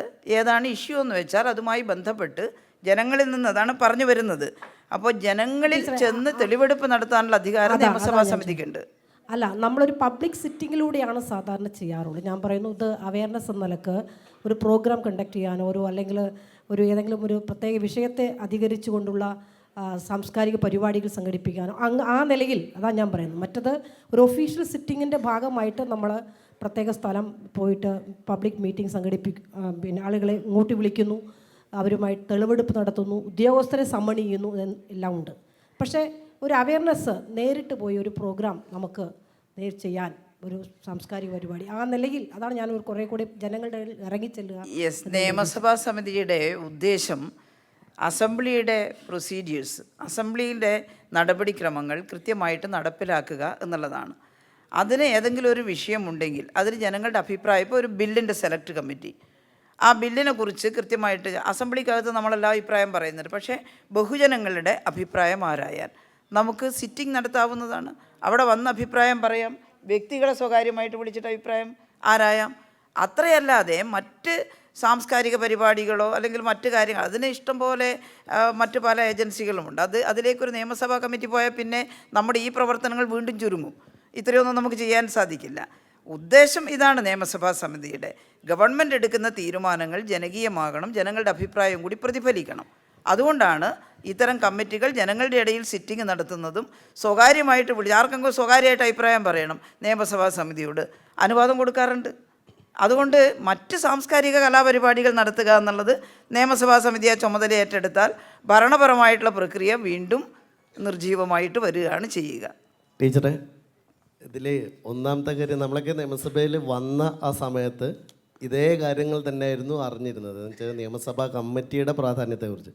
പക്ഷെ മാത്യു ഇവിടെ പറഞ്ഞ പോലെ ശരിക്കും പറഞ്ഞാൽ വളരെ സങ്കടകരമായൊരു കാര്യം എന്ന് പറയുന്നത്, ഈ കമ്മിറ്റിക്ക് മുമ്പിൽ വരുന്ന ഏറെക്കുറെ വിഷയങ്ങളെല്ലാം, പ്രത്യേകിച്ച് ഞാനിപ്പോൾ യൂത്ത് അഫേഴ്സിലുണ്ട്, അപ്പോൾ അതിൽ വരുന്ന ഒരു പരാതി എന്ന് പറയുന്നത് 6 വർഷം 7 വർഷം മുമ്പുള്ള പരാതിയാണ്. 10 വർഷം മുമ്പുള്ള പരാതി വരെയുണ്ട്. ബഹുമാന്യനായ സ്പീക്കർ നേരത്തെ അതിൻ്റെ അധ്യക്ഷനായിരുന്നു. അന്ന് സ്പീക്കർ പറഞ്ഞൊരു കാര്യമുണ്ട്. കാരണം ഇയാൾ അന്നപ്പോഴേക്ക് സർവീസിൻ്റെ കാലാവധിയൊക്കെ കഴിഞ്ഞ് അദ്ദേഹത്തിൻ്റെ കാലം കഴിഞ്ഞിട്ടുണ്ടാവും. അപ്പോൾ ഇതിനെ വളരെ കറക്റ്റ് അപ്ഡേറ്റഡ് ആയിട്ട് ഇതിനെ കൊണ്ടുവരാൻ ചെയ്യാൻ സാധിക്കും. അതിൽ ഒന്നുകൂടി എനിക്ക് തോന്നുന്നത്, ടീച്ചർ പറഞ്ഞു പേഴ്സ്യൂ ചെയ്യുക എന്ന് പറയുന്ന സമയത്ത് തന്നെ സംഭവിക്കുന്നത് എന്താണ്, ഈ കമ്മിറ്റിക്ക് കിട്ടുന്ന ഇത് ഇത്രയും കാലം കഴിഞ്ഞിട്ട് കമ്മിറ്റിക്ക് കിട്ടുന്ന മറുപടി എന്താണെന്നോ, പരിശോധിച്ച് വരികയാണെന്നോ. അങ്ങനെ ഇത് പരിശോധിച്ച് വന്ന് ഒരു കാലത്തും ഇത് പരിശോധിച്ച് കഴിയുന്നില്ല. അപ്പോൾ ഇത് ഇഫക്റ്റീവായി, ശരിക്കും എനിക്ക് തോന്നുന്നൊരു കാര്യം, ഈ സബ്ജക്റ്റ് കമ്മിറ്റിയെക്കുറിച്ച് നിയമസഭാ കമ്മിറ്റിയെ കുറിച്ച് പറയുമ്പോൾ ഏറ്റവും അപ്രസക്തമായ ഒരു കമ്മിറ്റിയായിട്ടാണ് പ്രാക്ടിക്കലി എനിക്ക് ഫീൽ ചെയ്തത്. അപ്പോൾ അത് നമുക്ക് എങ്ങനെ മാറ്റാൻ കഴിയും? നമുക്ക് ഇപ്പോൾ ഉദാഹരണമായിട്ട് ഇപ്പോൾ ഒരു കമ്മിറ്റിക്ക് മുമ്പിൽ വരുന്ന ഒരു പരാതി, ആ കമ്മിറ്റി കഴിഞ്ഞിട്ടുള്ള ഒരു മാസത്തെ സിറ്റിങ്ങിന് ശേഷം വരുന്ന ഒരു കമ്മിറ്റിക്കെങ്കിലും പരിഹരിക്കാൻ അല്ലെങ്കിൽ അതിലൊരു നടപടി ഉണ്ടാകാൻ കഴിയുന്ന വിധത്തിൽ ഇതിനെ എങ്ങനെ ക്രമീകരിക്കാൻ കഴിയും എന്നുള്ളതാണ് എൻ്റെ ചോദ്യം. കമ്മിറ്റി ഫലപ്രദമാക്കാൻ കമ്മിറ്റി വിചാരിച്ചാൽ സാധിക്കും. കൃത്യനിഷ്ഠയോടുകൂടി അംഗങ്ങൾ കമ്മിറ്റിയിൽ പങ്കെടുക്കുകയും അജണ്ട കൃത്യമായിട്ട് കൈകാര്യം ചെയ്യുകയും ചെയ്താൽ നമുക്ക് അപ് ടു ഡേറ്റ് ആക്കാൻ സാധിക്കുമെന്നുള്ളതിൻ്റെ ഒട്ടേറെ ഉദാഹരണങ്ങളുണ്ട്. അപ്പോൾ നമ്മളുടെ പെർഫോമൻസ് എങ്ങനെയാണ്, നമ്മളുടെ ഒരു ധാരണ എങ്ങനെ, അതിനനുസരിച്ചാണ് എക്സിക്യൂട്ടീവും പെരുമാറുക. ഉദ്യോഗസ്ഥന്മാർ അവരെ വളരെ സീരിയസ് ആയിട്ട് വിളിച്ചു വരുത്തി നമ്മൾ വളരെ സീരിയസ് ആയിട്ടാണ് ഇടപെടുന്നതെന്ന് തോന്നിയാൽ അവർ കർശനമായിട്ട് ഈ കാര്യം, ഞാനൊരു കാര്യം കൂടി പറഞ്ഞിട്ട് പറയാം, ഒരു കാര്യം കൂടി ഒന്നുകൂടി ക്ലാരിറ്റിക്കാൻ എന്ന് വെച്ചാൽ, പക്ഷെ നമ്മളെ അജണ്ടയിൽ വരുന്ന സംഗതികൾ അതാ ഞാൻ പറഞ്ഞത് മുമ്പത്തെ കാര്യമാണ്. നെക്സ്റ്റ് ഞാനതാ പറഞ്ഞു, നമ്മളെ ഈ നടപടിക്രമങ്ങളിൽ തന്നെ എത്രയോ വർഷങ്ങൾ മുമ്പുള്ള കണക്കുകൾ മാത്രം ചോദിച്ചു കൊണ്ടിരിക്കരുതെന്ന് പറഞ്ഞിട്ടുണ്ട്. ഈ കണക്കുകളെല്ലാം അന്ന് അപ്ഡേറ്റ് ആക്കേണ്ടതാണ്. പക്ഷേ നമ്മുടെ പുതിയ കമ്മിറ്റി വരുമ്പോൾ പഴയ കമ്മിറ്റി പണ്ടെന്നോ ചോദിച്ച കുറേ ചോദ്യങ്ങൾ യാന്ത്രികമായിട്ട് ഇപ്പോഴും ചോദിച്ചുകൊണ്ടേയിരിക്കുകയാണ്. അതിൻ്റെ കാലാവധിയും കഴിഞ്ഞു, നടപടിക്രമവും കഴിഞ്ഞു, ആളുകളും മാറി. പക്ഷേ കമ്മിറ്റി നമ്മൾ യാന്ത്രികമായ അജണ്ടയും കൊണ്ടുപോയി ഈ നൂറ്റാണ്ട് മുമ്പുള്ള കാര്യങ്ങൾ നമ്മളിപ്പോഴും ചോദിച്ചു കൊണ്ടിരിക്കുകയാണ്. അങ്ങനെയല്ല വേണ്ടത് എന്ന് നടപടിക്രമങ്ങളിൽ തന്നെ നമ്മൾ രേഖപ്പെടുത്തിയിട്ടുണ്ട്. വളരെ പഴകിയ കാര്യം അത് കൃത്യമാക്കാനൊരു ശ്രമം നടത്താം, കിട്ടുമെങ്കിൽ ആ കണക്കൊക്കെ എടുത്തിട്ട്. പക്ഷേ നമ്മുടെ കാലത്ത്, നമ്മുടെ കമ്മിറ്റിയുടെ കാലത്ത് കൃത്യമായിട്ട് സമയബന്ധിതമായിട്ട് ലഭിക്കേണ്ടുന്ന വിവരങ്ങൾ അത് അന്വേഷിച്ച് വാങ്ങിയെടുക്കാൻ ആ കമ്മിറ്റിക്ക് താല്പര്യമുണ്ടെങ്കിൽ വരുന്ന ഉദ്യോഗസ്ഥന്മാരോട് കർശനമായിട്ട് അത് പറഞ്ഞുകൊണ്ട് നമുക്ക് സ്പീക്കർക്ക് റിപ്പോർട്ട് ചെയ്യാം. ചില ഉദ്യോഗസ്ഥന്മാർ റെസ്പോണ്ട് ചെയ്യുന്നില്ല. റെസ്പോണ്ട് ചെയ്യാത്ത ഉദ്യോഗസ്ഥന്മാരെ സ്പീക്കർക്ക് റിപ്പോർട്ട് ചെയ്യാം, സ്പീക്കർക്ക് ഇടപെടാം, ഗവൺമെൻറ്റിന് ഇടപെടാം. അപ്പോൾ അങ്ങനെ അപ് ടു ഡേറ്റ് ആക്കണം എന്നുള്ളതാണ് നിയമസഭാ കമ്മിറ്റിയുടെ ഏറ്റവും വലിയ ഉത്തരവാദിത്വം. ടീച്ചറെ, പിന്നോക്ക സമുദായ ക്ഷേമ സമിതിയിൽ അംഗമായിട്ടാണ് ഞാൻ പ്രവർത്തിക്കുന്നത്. നിയമസഭയിൽ വന്നപ്പോൾ ഈ സമിതികളുടെ പ്രാധാന്യമൊക്കെ പറഞ്ഞപ്പോൾ വലിയ പ്രതീക്ഷയോട് കൂടിയാണ് കമ്മിറ്റിയിൽ ചെന്നത്. അപ്പോൾ 15 വർഷം മുമ്പുള്ള ജനങ്ങളുടെ പരാതി, ജനങ്ങളയച്ച പരാതി, ആ ആൾ തന്നെ ജീവിച്ചിരിക്കുന്നില്ല. അങ്ങനത്തെ ചില പരാതികളാണ് ഈ സമിതിക്ക് പരിശോധിക്കേണ്ടതായിട്ട് വന്നത്. അപ്പോൾ ഞങ്ങളിപ്പോൾ തീരുമാനമെടുത്തു, ഈ കെട്ടിക്കിടക്കുന്നതെല്ലാം കൂടി ഒന്ന് വരുന്ന കമ്മിറ്റികളിലേക്ക് കൊണ്ടുവരാൻ വേണ്ടിയുള്ള നിർദ്ദേശം കൊടുത്തിട്ടുണ്ട്. മറ്റൊന്ന്, ഇവിടെ ആബിദ് ഹുസൈൻ തങ്ങൾ പറഞ്ഞതിൻ്റെ മറ്റൊരു ഇതാണ് ഞാൻ പറയുന്നത്. ഈ സമിതി എടുക്കുന്ന തീരുമാനങ്ങൾക്കും ഇതിൻ്റെ ശുപാർശകൾക്കും വിലയുണ്ട് എന്ന് സമൂഹത്തിനും നമ്മുടെ ഉദ്യോഗസ്ഥന്മാർക്കും ബോധ്യപ്പെടണമെങ്കിൽ അധ്യക്ഷൻ സൂചിപ്പിച്ച പോലെ ഇത് ഒന്ന് നിയമസഭയിൽ ചർച്ചയ്ക്കെടുക്കാവുന്ന, അതേപോലെ തന്നെ ഈ സമിതിയുടെ ഉപദേശങ്ങൾ, നിർദ്ദേശങ്ങൾ അത് സർക്കാർ മുഖവിലക്ക് എടുക്കുന്നുണ്ട് എന്നൊരു തോന്നലെങ്കിലും വരുത്തേണ്ടതുണ്ട്. അല്ല എങ്കിൽ ഇത് കുറേ ശുപാർശകൾ വെക്കുന്നു, കുറേ യോഗങ്ങൾ ചേർന്നു, അത് ചില ആളുകൾ സഹകരിക്കുന്നു, ചില ആളുകൾ അതുമായി ബന്ധപ്പെട്ട് ഇതാകുന്നു, ചിലർ ഒപ്പിട്ട് പോകുന്നു, അങ്ങനെയൊക്കെ പല സംഭവങ്ങളുണ്ടാവും. പക്ഷേ ഇതിന് ജീവനുള്ള സമിതികളായി സജീവമായി ക്രിയാത്മകമായി അതിന് ഇടപെടാൻ കഴിയണമെങ്കിൽ ഈ സമിതിയുടെ ശുപാർശകൾ സർക്കാരും മന്ത്രിസഭയും നിയമസഭയും ഒക്കെ പരിഗണിക്കുന്ന ഒരു സാഹചര്യം കൂടി ഉണ്ടാവണം. അതിനുള്ള സംവിധാനങ്ങൾ ഉണ്ടാക്കേണ്ടത്. എന്നാൽ ഈ കമ്മിറ്റി നമ്മൾ ഉദ്ദേശിക്കുന്ന പോലെ പോവുകയുള്ളൂ. തീർച്ചയായിട്ടും ഇത് തന്നെയാണ് പറഞ്ഞത്. ഇപ്പോൾ കാലഹരണപ്പെട്ടു പോയ ചില കാര്യങ്ങൾ നമുക്ക് അവസാനിപ്പിക്കാം കമ്മിറ്റി ചർച്ച ചെയ്തിട്ട്. എന്നാൽ ചില കാര്യങ്ങൾ ഇന്നത്തേക്ക് കൂടി തുടരുന്ന ചില പ്രശ്നങ്ങളുണ്ടാകും. അത് നമ്മളപ്പാട് ഫുൾ സ്റ്റോപ്പ് ഇടാൻ കഴിയാത്തതുണ്ടാവും. അതേതാണെന്ന് വിവേചിച്ചറിയാനുള്ള കഴിവ് നിയമസഭാ കമ്മിറ്റിക്കുണ്ട്. ടീച്ചർ പറഞ്ഞ കാര്യം 100% ശരിയാണ്. കാരണം നിയമസഭാ കമ്മിറ്റി എഫക്റ്റീവായിട്ട് ഇടപെട്ടതിൻ്റെ ഒരു ഉദാഹരണം ഞാൻ പങ്കുവെക്കാൻ ആഗ്രഹിക്കുകയാണ്. ഈ കമ്മിറ്റി, ഞാനിപ്പോൾ ലോക്കൽ ഫണ്ടിൻ്റെ കമ്മിറ്റി തന്നെ ഞാൻ അംഗമായ ശേഷം ഈ ഡിപ്പാർട്ട്മെൻറ്റുകളിൽ നിന്ന് സർക്കാരിൽ നിന്ന് മറുപടി തലേദിവസം രാത്രിയിലാണ് ഇവിടെ സെക്രട്ടേറിയറ്റ് കൊണ്ട് കൊടുക്കുന്നത്. നമ്മളൊരു സ്റ്റാൻഡ് എടുത്ത് ഒരു കാരണവശാലും ഇനി ഇവിടെ വാങ്ങിക്കണം. TP രാമകൃഷ്ണനാണ് അതിൻ്റെ ചെയർമാൻ. അങ്ങനെ സ്റ്റാൻഡ് എടുത്ത ശേഷം പിന്നീട് വളരെ കൃത്യമായിട്ട് തന്നെ അവർ സെക്രട്ടേറിയറ്റിൽ, നമ്മുടെ നിയമസഭാ സെക്രട്ടേറിയറ്റിൽ എത്തിക്കാൻ ശ്രമിച്ചിട്ടുണ്ട്. അതുപോലെ തന്നെയാണ് നമ്മുടെ വിമാനാഞ്ചലനം കമ്മിറ്റി. ചില കാര്യങ്ങളിൽ പറ്റുകയില്ല എന്ന് സ്റ്റാൻഡ് എടുത്തോടുകൂടി ഉദ്യോഗസ്ഥന്മാർ ആ കാര്യത്തിലേക്ക് നമ്മളോട് കുറേ കൂടെ സഹകരിക്കാനായിട്ട് സമീപനം കാണിച്ചപ്പോൾ അതിനകത്ത് ഒരു കാര്യം കൂടെ പറഞ്ഞോട്ടെ. ഞാൻ ഇടയ്ക്കിടയ്ക്ക് ഈ കമ്മിറ്റിയിലെ പ്രധാനപ്പെട്ട വിഷയം, ഉദ്യോഗസ്ഥന്മാർ ഭയപ്പെടണമെങ്കിൽ ജനപ്രതിനിധികൾ കൃത്യമായിട്ടുള്ള ഹാജരുണ്ടാകണം. പല സമിതികളിലും പലപ്പോഴും ആളുകൾ കുറവാണ്. അത് പലപ്പോഴും കണ്ടിട്ടുള്ള ഒരു കാര്യമാണ്. അതുകൊണ്ട് തന്നെയാണ് അവർക്ക് സ്വാഭാവികമായിട്ട് അവർ ഒരു റൊട്ടീൻ വർക്കിൻ്റെ ഭാഗമായിട്ട് വന്നിട്ട് മറുപടി പറഞ്ഞിട്ട് പോകുന്നു. കമ്മിറ്റി എഫക്റ്റീവ് ആണെങ്കിൽ ഒരു കാരണവശാലും ഉദ്യോഗസ്ഥൻ മാറി നിൽക്കാൻ കഴിയില്ല. നമ്മൾ വളരെ ലൈവായിട്ട് അതിനകത്തുണ്ട് എന്നുള്ളൊരു ബോധ്യം ഉണ്ടെങ്കിൽ മാറി നിൽക്കാൻ കഴിയും എന്നുള്ളതാണ് എൻ്റെ ഒരു വ്യക്തിപരമായ അഭിപ്രായം. കഴിഞ്ഞ തവണ ഞങ്ങളുടെ എസ്റ്റിമേറ്റ് കമ്മിറ്റി ചേരുമ്പോൾ ഇതുപോലെ തന്നെ അധ്യക്ഷൻ എസ്റ്റിമേറ്റ് കമ്മിറ്റി അംഗമാണ്. അപ്പോൾ മറുപടിയില്ല ചില കാര്യങ്ങൾക്ക്. അപ്പോൾ താഴേന്ന് കിട്ടുന്നില്ല എന്നുള്ളതാണ് ഉദ്യോഗസ്ഥന്മാരുടെ മറുപടി പലപ്പോഴും വരുന്നത്. അവർക്ക് വിവരം ശേഖരിച്ചിട്ട് കിട്ടുന്നില്ല. അപ്പോൾ പല വിധത്തിലുള്ള പ്രവർത്തനങ്ങളുടെ ഇടയിലാണ് ഉദ്യോഗസ്ഥന്മാർ നിയമസഭാ കമ്മിറ്റിക്ക് നമ്മൾ സമൺ ചെയ്യുമ്പോൾ വരുന്നത്. അപ്പോൾ ഞങ്ങൾ അവരോട് പറഞ്ഞിട്ടുള്ളത്, നിങ്ങൾ അത് ഒരു കൃത്യമായിട്ടുള്ള നടപടിക്രമമായിട്ട് തന്നെ എടുത്താലും വിരോധമില്ല. നിയമസഭാ കമ്മിറ്റിയുടെ ചോദ്യങ്ങൾക്ക് ഉത്തരം നൽകുന്നതിന് മാത്രം ഒരു സംവിധാനം ഉദ്യോഗസ്ഥന്മാരുണ്ടാക്കിയെടുത്തേ മതിയാവുള്ളൂ. അതായത് സാധാരണ പോലെ ചോദ്യം കിട്ടുക, നമ്മൾ കൊടുക്കുന്നത് അതിൻ്റെ താഴത്തെ ഉദ്യോഗസ്ഥന്മാർ കൊടുത്തിട്ട് വിവരം ശേഖരിച്ച്, അതാ വിവരം ശേഖരിച്ച് വരുന്നു എന്നുള്ള ഉത്തരം വരുന്നത്. അവരെ സംബന്ധിച്ചിടത്തോളം രക്ഷപ്പെട്ടു. വിവരം ശേഖരിച്ചിട്ട് കിട്ടാഞ്ഞിട്ടാണ്. പക്ഷെ കിട്ടാഞ്ഞിട്ടാണെന്ന് പറയുന്ന അവസ്ഥ ഉണ്ടാകരുത്. ഓരോ ഡിപ്പാർട്ട്മെൻറ്റും ഈ നിയമസഭാ കമ്മിറ്റി ചേരുന്ന സമയത്ത് എപ്പോഴാണോ ആൻസർ ചെയ്യേണ്ടത് അപ്പോഴേക്ക് കൃത്യമായിട്ട് ഈ ഉത്തരം എടുക്കാൻ അവിടെ ഒരു സംവിധാനം ഉണ്ടാക്കണം. ഞങ്ങളവരോട് നിർദ്ദേശിച്ചു, നിങ്ങളൊരു കൃത്യമായ സംവിധാനം ഉണ്ടാക്കണം നിയമസഭാ സമിതിയുടെ ചോദ്യങ്ങൾക്ക് കൃത്യമായിട്ട് ഉത്തരം കണ്ടെത്താൻ. അപ്പോൾ അങ്ങനെ ഉണ്ടാക്കിക്കൊണ്ട് വരാൻ വേണ്ടി നമ്മൾ കർശനമായിട്ട് ഇടപെട്ടാൽ കൃത്യമായിട്ട് ഉത്തരം കിട്ടും എന്നുള്ളത് വസ്തുതയാണ്. അങ്ങനെയുള്ള അനുഭവങ്ങൾ ഉണ്ടായിട്ടുണ്ട് എന്നുള്ളതാണ്. പിന്നെ നമ്മുടെ ഈ നിയമസഭാ കമ്മിറ്റിയുടെ ചില ശുപാർശകൾ അത് ഗവൺമെൻറ് ഒരുപാട് നടപ്പിലാക്കിയിട്ട് നമ്മുടെ നോട്ടിനകത്ത് കൊടുത്തു. ഞാനെല്ലാം പറഞ്ഞിട്ടില്ല എന്നുള്ളതേ ഉള്ളൂ. ഇപ്പോൾ ഔദ്യോഗിക ഇതിൽ നിയമസഭ ചർച്ച ചെയ്തത് വളരെ അപൂർവമാണ്. അതൊരു വസ്തുതയാണ്. നമ്മുടെ സമിതി ശുപാർശകൾ നിയമസഭ ചർച്ച ചെയ്ത് നമുക്ക് കിട്ടിയിട്ടുള്ളൊരു വിവരം അനുസരിച്ച് ഇതിൽ ഈ അനൗദ്യോഗിക ബില്ലുകളും പ്രമേയങ്ങളും സംബന്ധിച്ച് സമിതിയുടെ 6ാമത് റിപ്പോർട്ട് ചർച്ച ചെയ്തിട്ടുണ്ട്, നിയമസഭയിൽ ചർച്ച ചെയ്തിട്ടുണ്ട്. അതുപോലെ തന്നെ എസ്റ്റിമേറ്റ്സ് കമ്മിറ്റിയുടെ 2014-16 16ാമത് റിപ്പോർട്ട് സഭ ചർച്ച ചെയ്തിട്ടുണ്ട്. അപ്പോൾ ഇങ്ങനെ കൂടുതൽ റിപ്പോർട്ടുകൾ ചർച്ച ചെയ്യാനൊരവസരം ഉണ്ടാകണം എന്നുള്ളത്.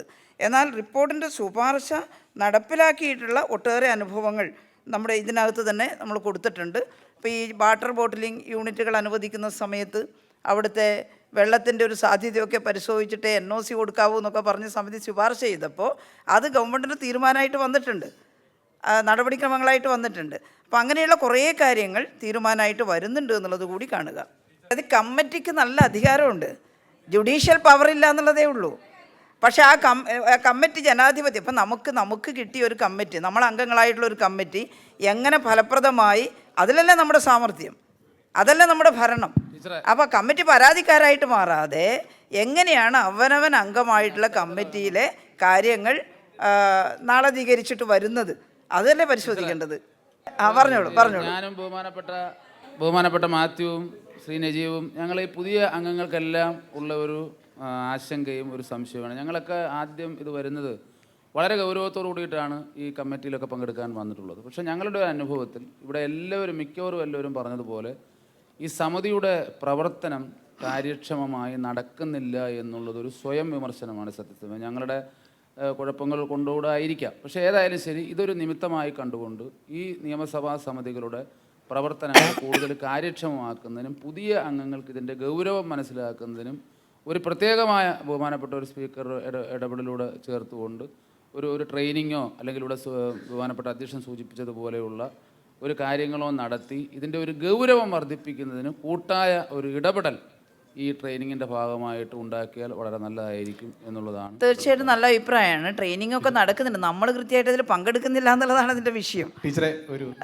ഞാൻ പറഞ്ഞൊരു കാര്യം നേരത്തെ എഴുന്നേറ്റ്, അതായത് ടീച്ചറെ, കമ്മിറ്റികളിൽ നിന്ന് ഉദ്യോഗസ്ഥന്മാർ സ്വാഭാവികമായിട്ടും കൃത്യമായി മറുപടി പറയാനും സമയബന്ധിതമായി നമുക്ക് റെസ്പോണ്ട് ചെയ്യാനുള്ള റെസ്പോൺസിബിലിറ്റി അവർക്കുണ്ട്. പക്ഷേ പലപ്പോഴും അത് കാണുന്നില്ല. അങ്ങനെ വരുന്ന പക്ഷം ഈ സമിതിക്ക് ഉദ്യോഗസ്ഥരുമായി ബന്ധപ്പെട്ടുകൊണ്ട് എന്തെങ്കിലും നടപടികൾ സ്വീകരിക്കാനോ ഇടപെടാനോ, അതായത് സമയബന്ധിതമായിട്ട് മറുപടി തരാതിരിക്കുകയോ. ഇതാണ് ഞാൻ പറഞ്ഞത്. അതായത് നമ്മൾ നിരന്തരമായിട്ട് ഇടപെട്ടിട്ടും അതിന് ചെവി കൊടുക്കാത്ത, കൃത്യനിഷ്ഠ കാണിക്കാത്ത ഉദ്യോഗസ്ഥന്മാരെ കുറിച്ച് ഗവൺമെൻറ്റിനോടും സ്പീക്കറോടും നമുക്ക് റിപ്പോർട്ട് ചെയ്യാനുള്ള അവകാശമുണ്ട്. അപ്പോൾ അത് ശ്രദ്ധയിൽപ്പെടുത്താൻ നമുക്ക് സാധിക്കും. അങ്ങനെയൊരു ഇൻഡിഫറൻ്റായിട്ട് ഉദ്യോഗസ്ഥന്മാർ പെരുമാറുന്നു എന്ന് പറയാൻ സാധിക്കില്ല. ചില സാഹചര്യങ്ങളിൽ ചിലപ്പോൾ അവരൊരു അനാസ്ഥ കാണിച്ചിട്ടുണ്ടെങ്കിൽ നമ്മുടെ സമിതിക്ക് തന്നെ അവരെ കൊണ്ട് കൃത്യനിഷ്ഠയോടുകൂടി വിവരങ്ങൾ എത്തിക്കാൻ സാധിക്കും. ഇതിന് ഒരു കാര്യവും കൂടിയുണ്ട്. ഇപ്പം ഇതിൽ നമ്മുടെ നോട്ടിൽ തന്നെ നമ്മൾ പറഞ്ഞത്, ഇപ്പോൾ ഈ അക്കൗണ്ടൻറ്റ് ജനറലിൻ്റെ ഒക്കെ ഓഡിറ്റ് പരാമർശങ്ങൾ സമയബന്ധിതമായി തീർപ്പാക്കുന്നതിന് നിലവിൽ ചീഫ് സെക്രട്ടറി തലത്തിൽ ഒരു മേൽനോട്ട സമിതിയുണ്ട്. നമ്മുടെ റിപ്പോർട്ടിൽ, നമ്മുടെ നോട്ടിൽ നമ്മളൊരു സൂചന നടത്തിയിരുന്നു. അതുപോലെ ഈ നിയമസഭാ സമിതികൾ ആവശ്യപ്പെടുന്ന റിപ്പോർട്ടുകളും ശുപാർശകളിന്മേലുള്ള നടപടി പത്രികകളും സമയബന്ധിതമായി ലഭ്യമാക്കുന്നതിന് സർക്കാർ തലത്തിലൊരു മേൽനോട്ട സംവിധാനം ഏർപ്പെടുത്തുന്നത് സമിതികളുടെ പ്രവർത്തനം കൂടുതൽ സഹായകരമായിട്ട് മാറ്റുമെന്നുള്ളൊരു ശുപാർശ നമുക്ക് ഗവൺമെൻറ്റിനോട് പറയാം. ഇതെല്ലാം അത് പരിശോധിക്കാൻ, ഇപ്പം നമുക്കൊരു പരാതി പറയാനൊരിടം, അപ്പോൾ അത് പരിശോധിക്കാൻ ആരാണ് കൃത്യമായിട്ട് പ്രതികരിക്കാത്തത്, ആരാണ് തരാത്തത്, ഇത് പരിശോധിക്കാൻ വേണ്ടിയിട്ടുള്ളൊരു മേൽനോട്ട സമിതി ഉണ്ടാക്കാൻ പറ്റുമോ? അത് നമുക്ക് ആലോചിക്കാവുന്ന വിഷയമാണ്. സ്പീക്കറിനോട് നമുക്ക് സംസാരിക്കാം. അല്ല ടീച്ചറെ, ഇതിൽ ഞാൻ പെറ്റീഷൻ കമ്മിറ്റിയിലാണ്. എനിക്ക് ഈ പറഞ്ഞ അഭിപ്രായത്തിൽ വ്യത്യസ്ത അഭിപ്രായമുള്ളത്. KB ഗണേഷ് കുമാറാണ് അതിൻ്റെ ചെയർമാൻ. അപ്ഡേറ്റഡ് ആയിട്ട് തന്നെ കാര്യങ്ങൾ പോകുന്നുണ്ട്. ഉദ്യോഗസ്ഥന്മാരെ വിളിച്ചു വരുത്തി കാര്യങ്ങൾ ചെയ്യാനും വളരെ കൃത്യമായി പോകുന്നൊരു കമ്മിറ്റിയാണെന്നാണ് എൻ്റെ അഭിപ്രായം. അതുകൊണ്ട് എനിക്കിതിൽ നിന്ന് വ്യത്യസ്തമായ അഭിപ്രായം ആ കാര്യത്തിലുള്ളത്. ഞാൻ ചോദിക്കാനിരിക്കുന്ന മറ്റൊരു കാര്യമാണ്. എനിക്ക് മേശപ്പുറത്ത് വെക്കുന്ന കടലാസുകളുടെ സമിതി എന്നതിനെ സംബന്ധിച്ച് പറഞ്ഞു. അപ്പോൾ ഏതൊക്കെ കടലാസുകളാണ് മേശപ്പുറത്ത് വെക്കുക എന്നും അതെങ്ങനെയാണ് എന്നതിനെ സംബന്ധിച്ച് അതിൻ്റെ ഒരു കാര്യങ്ങളെ സംബന്ധിച്ചൊരു വിവരമാണ് എനിക്കറിയേണ്ടത്. യെസ്. അപ്പോൾ സമിതി ഇതിൽ വേറെ എന്തെങ്കിലും അഭിപ്രായം ആർക്കെങ്കിലും ഉണ്ടോ? ടീച്ചറെ നമസ്കാരം. ഈ പൊതുജനങ്ങളുടെ കയ്യിൽ നിന്ന് പരാതികൾ കേൾക്കുന്ന ഒരു സമിതിയാണ് നിയമസഭാ സമിതി. പക്ഷേ നിയമസഭാ സമിതിക്ക് തന്നെ പരാതി വരുന്നൊരു സാഹചര്യമാണ് ഇപ്പോൾ ഉള്ളത്. പലപ്പോഴും നിയമസഭാ സമിതി വളരെ കാര്യഗൗരവമായിട്ട് ഇടപെടുന്നുണ്ടെങ്കിൽ, ഇപ്പോൾ നേരത്തെ സൂചിപ്പിച്ച പോലെ മന്ത്രിമാർ വരുമ്പോൾ ഉദ്യോഗസ്ഥർ കൃത്യമായിട്ട് വരുന്നു. അതിന് കാരണം എക്സിക്യൂട്ടീവ് പവർ ഉള്ളതുകൊണ്ടാണ്. നിയമസഭാ സമിതിയുടെ ഇപ്പോൾ ഞാൻ SC/ST സമിതിയിൽ അംഗമാണ്. ഞങ്ങൾ ഒരു പത്തനംതിട്ടയിൽ തെളിവെടുപ്പിന് പോയപ്പോൾ 10 മണിക്ക് ഞങ്ങൾ കൃത്യമായിട്ട് സമിതിയുടെ തെളിവെടുപ്പ് തുടങ്ങിയിട്ട് പോലും കളക്ടർ അടക്കമുള്ള ഉദ്യോഗസ്ഥർ 10:30 കഴിഞ്ഞിട്ടാണ് ആ യോഗത്തിലേക്ക് വന്നത്. അപ്പോൾ പലപ്പോഴും ഇത് അനുഭവിക്കുന്ന ബുദ്ധിമുട്ട് എക്സിക്യൂട്ടീവ് പവർ ഇല്ലാത്തത് കൊണ്ട് ഇവർ കൃത്യമായിട്ട് നിയമസഭാ സമിതിക്ക് ഒരു അംഗീകാരമോ അല്ലെങ്കിൽ അതിനുള്ളൊരു ഗൗരവമോ പലപ്പോഴും ഉദ്യോഗസ്ഥരുടെ ഭാഗത്തു നിന്ന് ഉണ്ടാകുന്നില്ല. അപ്പോൾ ബ്യൂറോക്രസിയാണ് ഒരു പരിധി വരെ ഇത് നിയന്ത്രിക്കുന്നത്. അത് നിയന്ത്രിക്കണമെങ്കിൽ മന്ത്രിമാരുടെയും സ്പീക്കറുടെയും നിയമസഭാ സെക്രട്ടറിയുടെ അടക്കമുള്ളവരുടെ കർശന നിർദ്ദേശം. സത്യത്തിൽ ഇതിൽ ഉദ്യോഗസ്ഥർക്കാണ് ട്രെയിനിങ് കൊടുക്കേണ്ടത്. എവിടെ ആരെടുത്ത് നിങ്ങൾ എത്ര കൃത്യമായിട്ടുള്ള മറുപടികൾ കൊടുക്കണം, അങ്ങനെ ഒരു നിർദ്ദേശം പോകാത്തിടത്തോളം കാലം ഈ നിയമസഭാ സമിതി റെക്കമെൻഡേഷൻ നടത്തി അതങ്ങോട്ട് നീണ്ടുപോകുന്നല്ലാണ്ട് കൃത്യമായിട്ടൊരു ഇടപെടൽ നടത്താൻ പലപ്പോഴും സമിതിക്ക് കഴിയുന്നില്ലെന്നുള്ളൊരു വസ്തുതയാണ്. ഓക്കെ, ശൈലജ പറയാം. ഇപ്പോൾ രമ ചോദിച്ചിട്ടുള്ള കാര്യങ്ങളുണ്ട്. നമ്മുടെ ഓരോ സമിതിയുടെയും നടപടിക്രമങ്ങളെക്കുറിച്ച് നമ്മുടെ നിയമസഭാ നടപടിക്രമങ്ങൾ റൂൾസ് ഓഫ് പ്രൊസീജിയർ വളരെ വ്യക്തമായിട്ട് സൂചിപ്പിച്ചിട്ടുണ്ട്. എന്താണ് മേശപ്പുറത്ത് വെക്കുന്ന കടലാസുകൾ സംബന്ധിച്ച സമിതി, അതിൽ നിങ്ങളുടെ കമ്മിറ്റി ചേരുമ്പോൾ തന്നെ നിങ്ങളത് പറഞ്ഞിട്ടുണ്ടാവും ഏതൊക്കെ കടലാസുകളാണ് മേശപ്പുറത്ത് വെക്കാവുന്നത് എന്ന്. അത് നമുക്കൊന്നും കൂടി പരിശോധിച്ചാൽ മതി, ഏതൊക്കെ പേപ്പേഴ്സാണ് ലേ ചെയ്യാൻ സാധിക്കുക. അത്രത്തോളം വിശദമായിട്ട് ഓരോ സമിതിയുടെയും ഉള്ളടക്കത്തെക്കുറിച്ച് നമ്മൾ പോകുന്നില്ല എന്നുള്ളതാണ്. ഇതിൻ്റെ ഒരു ഹാൻഡ് ബുക്ക് തന്നെ തയ്യാറാക്കിയിട്ടുണ്ട്. ആ ഹാൻഡ് ബുക്ക് വാങ്ങി വായിച്ച് അത് മുഴുവൻ വിശദീകരിക്കാൻ നമുക്കിവിടെ സമയമില്ല. ഓരോ സമിതിയുടെയും ഇപ്പോൾ 37 സമിതി, ഓരോന്നിനും എന്താണ് അതിൻ്റെ ഉത്തരവാദിത്വം എന്താണ് എന്നുള്ളത് ഈ കമ്മിറ്റിയിൽ നമ്മൾ വിശദീകരിക്കുന്നില്ല. അതിൽ ഒരു ഹാൻഡ് ബുക്ക് തയ്യാറാക്കി നിയമസഭാ സമിതി പ്രസിദ്ധീകരിച്ചിട്ടുണ്ട്, അത് വായിക്കുക. ശ്രീനിജ പറഞ്ഞത് നമ്മൾ MLA, നമ്മൾ നിയമസഭ എന്നവരുടെ ഒരു മിനിയേച്ചറാണ് ഈ സമിതി എന്ന് പറയുന്നത്. ഇതിപ്പം ചില സമിതിക്കാർ പറയുന്നത് കേട്ടില്ലേ, ഞങ്ങൾ വളരെ കർശനമായിട്ട് ഇടപെട്ട് കൃത്യമായിട്ട് ഞങ്ങൾക്കിപ്പോൾ ഉത്തരം കിട്ടുന്നുണ്ട് എന്നുള്ളത്. എല്ലാ സമിതിക്കും എന്താ അത് സാധിക്കാത്തത്? അതുപോലെ തന്നെ പങ്കാളിത്തം നമ്മൾ തന്നെ നെഞ്ചത്ത് കൈവച്ച് പരിശോധിക്കേണ്ട കാര്യമാണ്. വളരെ പ്രായം ചെന്ന, വളരെ പരിണതപ്രജ്ഞരായിട്ടുള്ള, വളരെ എക്സ്പീരിയൻസ് ഉള്ള MLA-മാർ കൃത്യമായിട്ട് നിയമസഭാ സമിതികളിൽ പങ്കെടുക്കുന്നത് കാണാറുണ്ട്.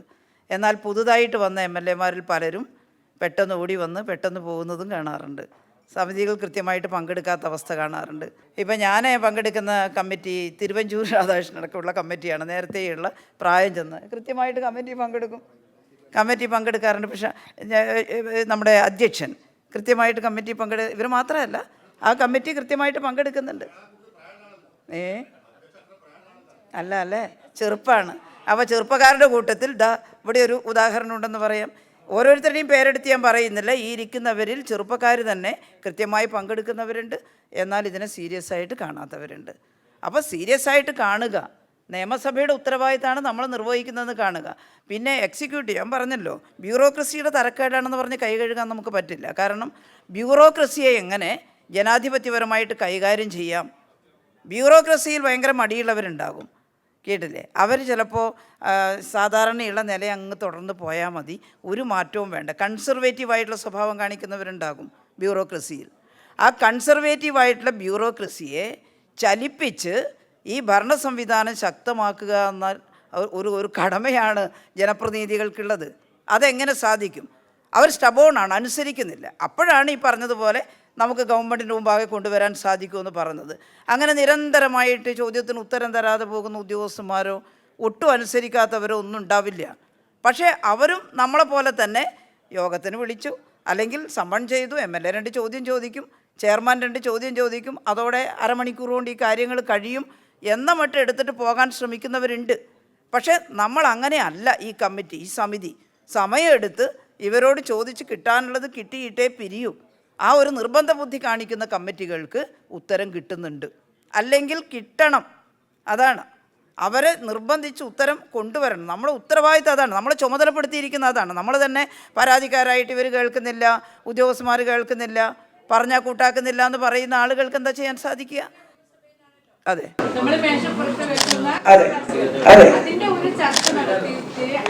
അതിപ്പോൾ പറഞ്ഞു നമ്മളിപ്പോൾ പറഞ്ഞു. അതിനാണ് നമ്മളിപ്പോൾ ഉത്തരം പറഞ്ഞത്. ആ ചർച്ച സമയക്കുറവ് കൊണ്ടാണ്, താല്പര്യക്കുറവ് കൊണ്ടല്ല. ഈ പറയുന്ന സമിതികളെ എല്ലാം നിർദ്ദേശങ്ങൾ സഭയിൽ ചർച്ച ചെയ്യാത്തത്. നിയമസഭ കൂടുന്നതിൻ്റെ ഒരു സമയപരിമിതി പലപ്പോഴും വരികയാണ്. പക്ഷേ അതിനകത്ത് വെച്ച് തന്നെ എങ്ങനെ വളരെ പ്രധാനപ്പെട്ട ചില ശുപാർശകൾ, മേശപ്പുറത്ത് വെച്ച കടലാസുകൾ, ഇതെല്ലാം നമുക്ക് എങ്ങനെയാണ് ചർച്ച ചെയ്യാൻ സാധിക്കുക എന്ന് കണ്ടെത്തണം. അതാണ് ബഹുമാനപ്പെട്ട സ്പീക്കർ അടക്കം ഇരിക്കുന്ന ഒരു ചർച്ചയാണ് ഇപ്പോൾ ഇവിടെ നടക്കുന്നത്.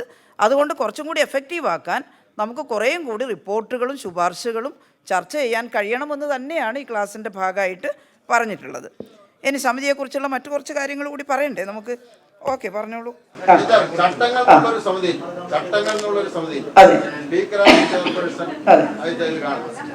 അത് ആവശ്യമുണ്ടോ? അതിപ്പോ 2.5 കൊല്ലമായിട്ട് കൂടിയിട്ടില്ല. അങ്ങനെ ഒരു സമിതിയുടെ സ്ഥിര സമിതിയുടെ ആവശ്യമുണ്ടോ എന്നൊരു സംശയം.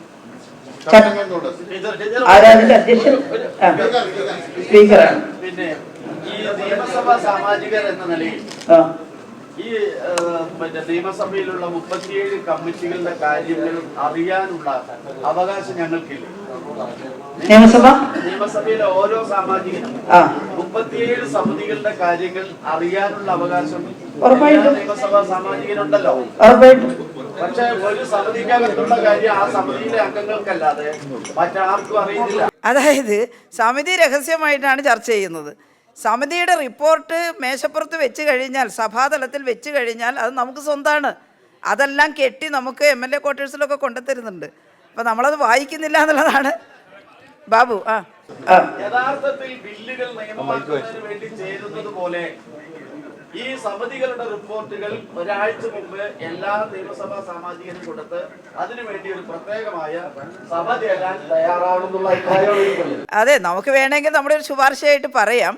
പക്ഷേ നടപടിക്രമങ്ങളുടെ ബാഹുല്യം കൊണ്ട് ഇതിനു വേണ്ടി മാത്രമായിട്ട് ഒരു സഭ ചേരുക എന്നത് പ്രായോഗികമാകുമെന്നറിയില്ല. സഭയിലെ ചില ദിവസങ്ങൾ ഇത്തരത്തിലുള്ള റിപ്പോർട്ട് ചർച്ച ചെയ്യാൻ വേണ്ടി ഉപയോഗപ്പെടുത്താൻ കഴിയുമോ എന്നുള്ളതാണ് നമുക്ക് പരിശോധിക്കാൻ സാധിക്കുക. സാധാരണഗതിയിൽ 90 ദിവസത്തിനുള്ളിൽ ഇതിൻ്റെ മറുപടി സമിതിക്ക് ആക്ഷൻ ടേക്കൺ അത് കൊടുക്കണമെന്നാണ് റൂൾസിലുള്ളത്, അല്ലേ സെക്രട്ടറി? അതെ. അപ്പോൾ അത് കൊടുക്കണമെന്നുള്ളത് നിർബന്ധമാക്കിയിട്ട് നമുക്ക് പറയാൻ സാധിക്കും. തന്നില്ലെങ്കിൽ വീണ്ടും പരാതിയായിട്ട് നമുക്ക് പറയാം. അത്രയും ദിവസത്തിനുള്ളിൽ എന്താണ് ആക്ഷൻ ടേക്കൺ നമ്മുടെ ശുപാർശയുടെ മേലെ, അത് കാര്യക്ഷമമാക്കണമെന്ന് ഈ ക്ലാസ്സിൻ്റെ ഭാഗമായിട്ട് നമുക്ക് ശുപാർശ ചെയ്യാം. ഈ കമ്മിറ്റികളുടെ അധികാരം സംബന്ധിച്ച് ഈ റെക്കമെൻഡേറ്റീവ് പവറിനെ കുറിച്ച് ഇവിടെ പറഞ്ഞു. അപ്പോൾ സമിതികൾ അങ്ങനെ റെക്കമെൻഡ് ചെയ്ത്, ഇപ്പോൾ ഉദാഹരണത്തിന് ഒരു ഉദ്യോഗസ്ഥൻ്റെ പേരിൽ നടപടി സ്വീകരിക്കണം. അപ്പോൾ ആ ഉദ്യോഗസ്ഥൻ്റെ പേരിൽ നടപടി സ്വീകരിക്കണമെന്ന് കമ്മിറ്റിക്ക് സ്വാഭാവികമായും ആവശ്യപ്പെടാം. പക്ഷേ ഇന്ന തീയതിക്കകം അല്ലെങ്കിൽ ഇപ്പോൾ തന്നെ അത് നടപടി സ്വീകരിച്ച് റിപ്പോർട്ട് ചെയ്യണമെന്ന് പറയാനുള്ള അധികാരം കമ്മിറ്റിക്കുണ്ടോ? ഒന്ന്. രണ്ടാമത്തെ കാര്യം, ഇപ്പോൾ ഇവിടെ എല്ലാ കമ്മിറ്റികളുടെയും കാര്യങ്ങൾ അപ്ഡേറ്റ് ചെയ്യുന്നില്ല എന്നുള്ളതാണ് ഏറ്റവും വലിയ വിമർശനമായിട്ട് വരുന്നത്. അപ്പോൾ അധ്യക്ഷൻ പറഞ്ഞതെന്ന് പറഞ്ഞാൽ ഒരു ഭാഗം അങ്ങോട്ട് മാറ്റി വെച്ചിട്ട് പുതിയതെടുത്തു എന്നാണ്. മറിച്ച് മാറ്റി വെക്കാതെ തന്നെ അത് യഥാസമയം ക്ലോസ് ചെയ്ത് പോകാൻ വേണ്ടിയിട്ടൊരു സംവിധാനം ഇപ്പം അധിക ദിവസം സിറ്റിംഗ് കൊടുത്തിട്ടോ അല്ലെങ്കിൽ സ്പീക്കർ തീരുമാനിക്കുന്ന ഒരു നിശ്ചിത മാസങ്ങൾക്കകം ഇത്ര ഡേറ്റിന് അകം ഇതുവരെയുള്ളതെല്ലാം ക്ലോസ് ചെയ്യണം എന്നുള്ളൊരു തീരുമാനം എടുത്തിട്ട് അതിന് പരിഹാരം കണ്ടുകൂടെ? കാരണം ഇപ്പോൾ നമ്മൾ ഭയങ്കര മേനിയടിക്കുന്നുണ്ടെങ്കിലും നമ്മളെക്കാൾ, കേരളത്തിനേക്കാൾ ഇപ്പോൾ പബ്ലിക് അക്കൗണ്ട്സ് കമ്മിറ്റി, ഇപ്പോൾ രാജസ്ഥാനിൽ അതിൻ്റെ ചെയർമാൻ പ്രതിപക്ഷ നേതാവാണ്. കേരളത്തിനേക്കാൾ ഏറ്റവും കൂടുതൽ നമ്പർ PSC കൂടുന്ന സ്ഥലം ഒന്ന് അസംബ്ലി കമ്മിറ്റി രാജസ്ഥാനാണ്. അസംബ്ലിയൊക്കെ ഇറങ്ങുമ്പോൾ എല്ലാ ദിവസവും ചേരുന്നതാണ് അവർ പറഞ്ഞത്. അപ്പോൾ അങ്ങനെയുള്ള സിറ്റിങ്ങിൻ്റെ എണ്ണം വർദ്ധിപ്പിച്ചിട്ടും പരിഹാരമായിക്കൂടെയെന്നില്ല.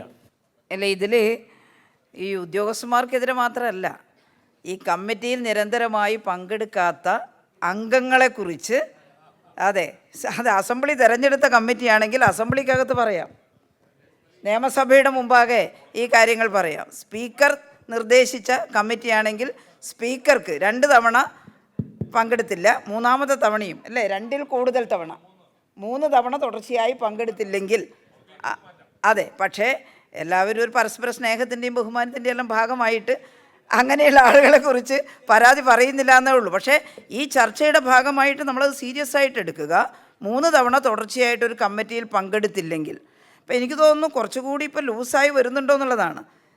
നിയമസഭയുടെ തുടക്കത്തിലൊക്കെ നമുക്ക് മനസ്സിലാക്കാൻ സാധിക്കുന്നത്, പഴയ പ്രൊസീജിയറൊക്കെ വായിക്കുമ്പം, അതെ അതെ അതെ അതെ പോസ്റ്റ് കോവിഡും പ്രശ്നം വന്നിട്ടുണ്ട്. അത് മാത്രമല്ല, ഇനി ഒരു കാര്യം കൂടി, ആ പോസ്റ്റ് കോവിഡിൻ്റെ പറയുമ്പോൾ ഒരു കാര്യം കൂടി ഞാൻ സൂചിപ്പിക്കാം.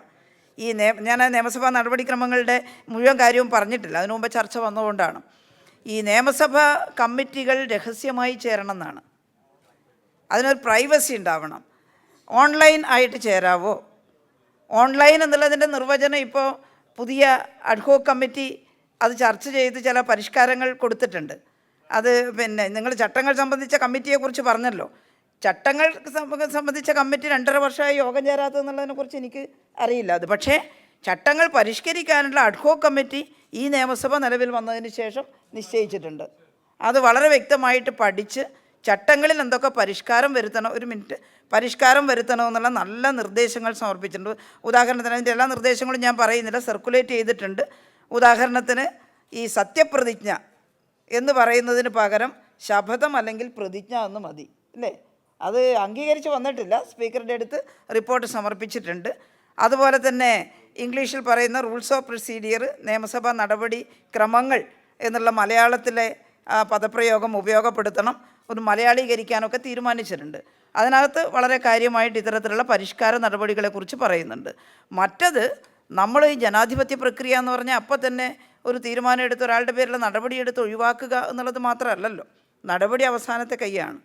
അതിന് പകരം ഇതൊരു തിരുത്തൽ പ്രക്രിയയാണ്. ജനാധിപത്യത്തിൽ ഏറ്റവും കൂടുതലായിട്ടുള്ളത് ഒരു കറക്റ്റീവ് ഫോഴ്സായിട്ട് നിൽക്കുക എന്നുള്ളതാണ്. അത് മെമ്പർമാരെ ആയാലും വേണ്ടില്ല, ഉദ്യോഗസ്ഥന്മാരെ ആയാലും വേണ്ടില്ല. അങ്ങനെ വളരെ ധിക്കാരപരമായിട്ടൊരു ഉദ്യോഗസ്ഥൻ ഞാൻ മറുപടി തരില്ല, ഞാൻ നിയമസഭാ കമ്മിറ്റിയുടെ മുമ്പാകെ വരില്ല, അങ്ങനെയുള്ള അനുഭവം ഉണ്ടായിട്ടുണ്ടോ? ഉണ്ടാവാൻ വളരെ കുറച്ചേ സാധ്യതയുള്ളൂ. അങ്ങനെ അനുഭവം ഉണ്ടായിട്ടുണ്ടെങ്കിൽ അത് റിപ്പോർട്ട് ചെയ്താൽ നടപടി ഉണ്ടായിരിക്കും. കൃത്യനിർവഹണത്തിൽ വീഴ്ച എന്ന് പറയുന്നത് പലതരത്തിൽ വ്യാഖ്യാനിക്കാം. നമ്മളെ ഒന്ന് സമ്മൺ ചെയ്തപ്പോൾ അന്ന് ആൻസർ കൊണ്ടുവരാൻ ആ ഉദ്യോഗസ്ഥന് അല്ലെങ്കിൽ അവർ നേതൃത്വം കൊടുക്കുന്ന വിഭാഗത്തിന്, എക്സിക്യൂട്ടീവിന് കഴിഞ്ഞില്ല. അന്ന് തന്നെ നമുക്ക് നടപടിയെടുക്കാൻ പറ്റില്ല. നമ്മൾ അവർക്ക് തൊട്ടടുത്ത ഒരു അവസരം സാധാരണ കൊടുക്കാറുണ്ട്, എന്നിട്ടും വരുന്നില്ല. അങ്ങനെയുള്ള അനുഭവം ഞാനൊന്നും പങ്കെടുക്കുന്ന ഒരു നിയമസഭാ കമ്മിറ്റിയിൽ ഉണ്ടായിട്ടില്ല. ഇന്നിപ്പോൾ ഉത്തരം കിട്ടിയിട്ടില്ലെങ്കിൽ അവരെ വിളിച്ചിരുത്തി കർശനമായിട്ട് ഇത്ര തീയതിക്കുള്ളിൽ അത് തരണമെന്ന് പറഞ്ഞാൽ ആൻസർ ചിലപ്പോൾ പെർഫെക്റ്റ് ആവണമെന്നില്ല, അതും നമുക്ക് പറയാം. അപ്പോൾ അത് റെസ്പോണ്ട് ചെയ്യാറുണ്ട്. അങ്ങനെ റെസ്പോണ്ട് ചെയ്യുന്നില്ല, അപ്പോൾ അവരുടെ റെസ്പോൺസിബിലിറ്റി പരിശോധിച്ചിട്ട് അവരുടെ പേരിൽ നടപടിയെടുക്കാൻ സാധിക്കും. പക്ഷേ വളരെ അപൂർവമായിട്ട് മാത്രമേ അത്തരം കാര്യങ്ങൾ ഉണ്ടാകാറുള്ളൂ എന്നുള്ളതാണ് നമ്മൾ കാണുന്നത്. വിൻസെൻ്റ്. ടീച്ചറെ, ഈ നമ്മുടെ നിയമസഭാ സമിതികളെ അപ്രസക്തമാക്കുന്നത് വളരെയധികം പെൻഡിങ് ആയിട്ട് വരുന്നു എന്നുള്ളതാണ് ഏറ്റവും പ്രധാനം. ഇതിൽ നമ്മൾ അംഗങ്ങളായിട്ടുള്ള ആളുകൾക്കും പങ്കുണ്ട്, ഉദ്യോഗസ്ഥർക്കും പങ്കുണ്ട്. നമ്മളൊരു റിപ്പോർട്ട് വന്നു കഴിഞ്ഞാൽ ആ റിപ്പോർട്ട് ഏറെക്കുറെ അന്തിമമായിട്ടുള്ളതാണെങ്കിൽ പോലും നമ്മളൊരു വിശദീകരണം കൂടെ അങ്ങ് ചോദിക്കും. അപ്പോൾ ആ വിശദീകരണം പിന്നെയും ഒരു കറക്കം കറങ്ങി വരുമ്പോൾ വലിയ ഒരു കാലതാമസം എടുക്കും. രണ്ട്, ഓരോ റിപ്പോർട്ടുകളുടെയും മേൽ കൃത്യമായ ഒരു തീരുമാനമെടുക്കുന്നതിൽ പലപ്പോഴും നമ്മൾ കോമ്പീറ്റൻസി പ്രകടിപ്പിക്കുന്നില്ല എന്നുള്ളതൊരു വസ്തുതയാണ്. കാരണം ഒരു റിപ്പോർട്ട് വന്നു കഴിഞ്ഞാൽ പലപ്പോഴും റിപ്പോർട്ട് തലേ ദിവസമോ തലയ്ക്കും തലേ ദിവസവുമാണ് നമുക്ക് ലഭിക്കുന്നത്. പിന്നെ ഈ തിരുവനന്തപുരത്തിന് പുറത്തുള്ള MLA-മാർക്ക് ഇവിടെ വരുമ്പോഴാണ് അത് കാണാൻ സാധിക്കുന്നത്. ഇപ്പോൾ അത് മെയിലിൽ കിട്ടുന്നുണ്ട്. പക്ഷെ അത് ഒരാഴ്ചയ്ക്ക് മുമ്പെങ്കിലും അത് കൃത്യമായി കിട്ടി, അത് വായിച്ച് മനസ്സിലാക്കി അതിനകത്ത് നമുക്ക് വല്ല സംശയങ്ങളും ഉണ്ടെങ്കിൽ അത് ഡിപ്പാർട്ട്മെൻറ്റുകളുമായി ബന്ധപ്പെട്ട് ചോദിച്ചാൽ വളരെ തയ്യാറെടുപ്പോടുകൂടി ഈ കമ്മിറ്റിയിലേക്ക് വരാനുള്ള ഒരു സാഹചര്യം ഇന്നില്ല എന്നുള്ളതാണ് ഒരു വസ്തുത.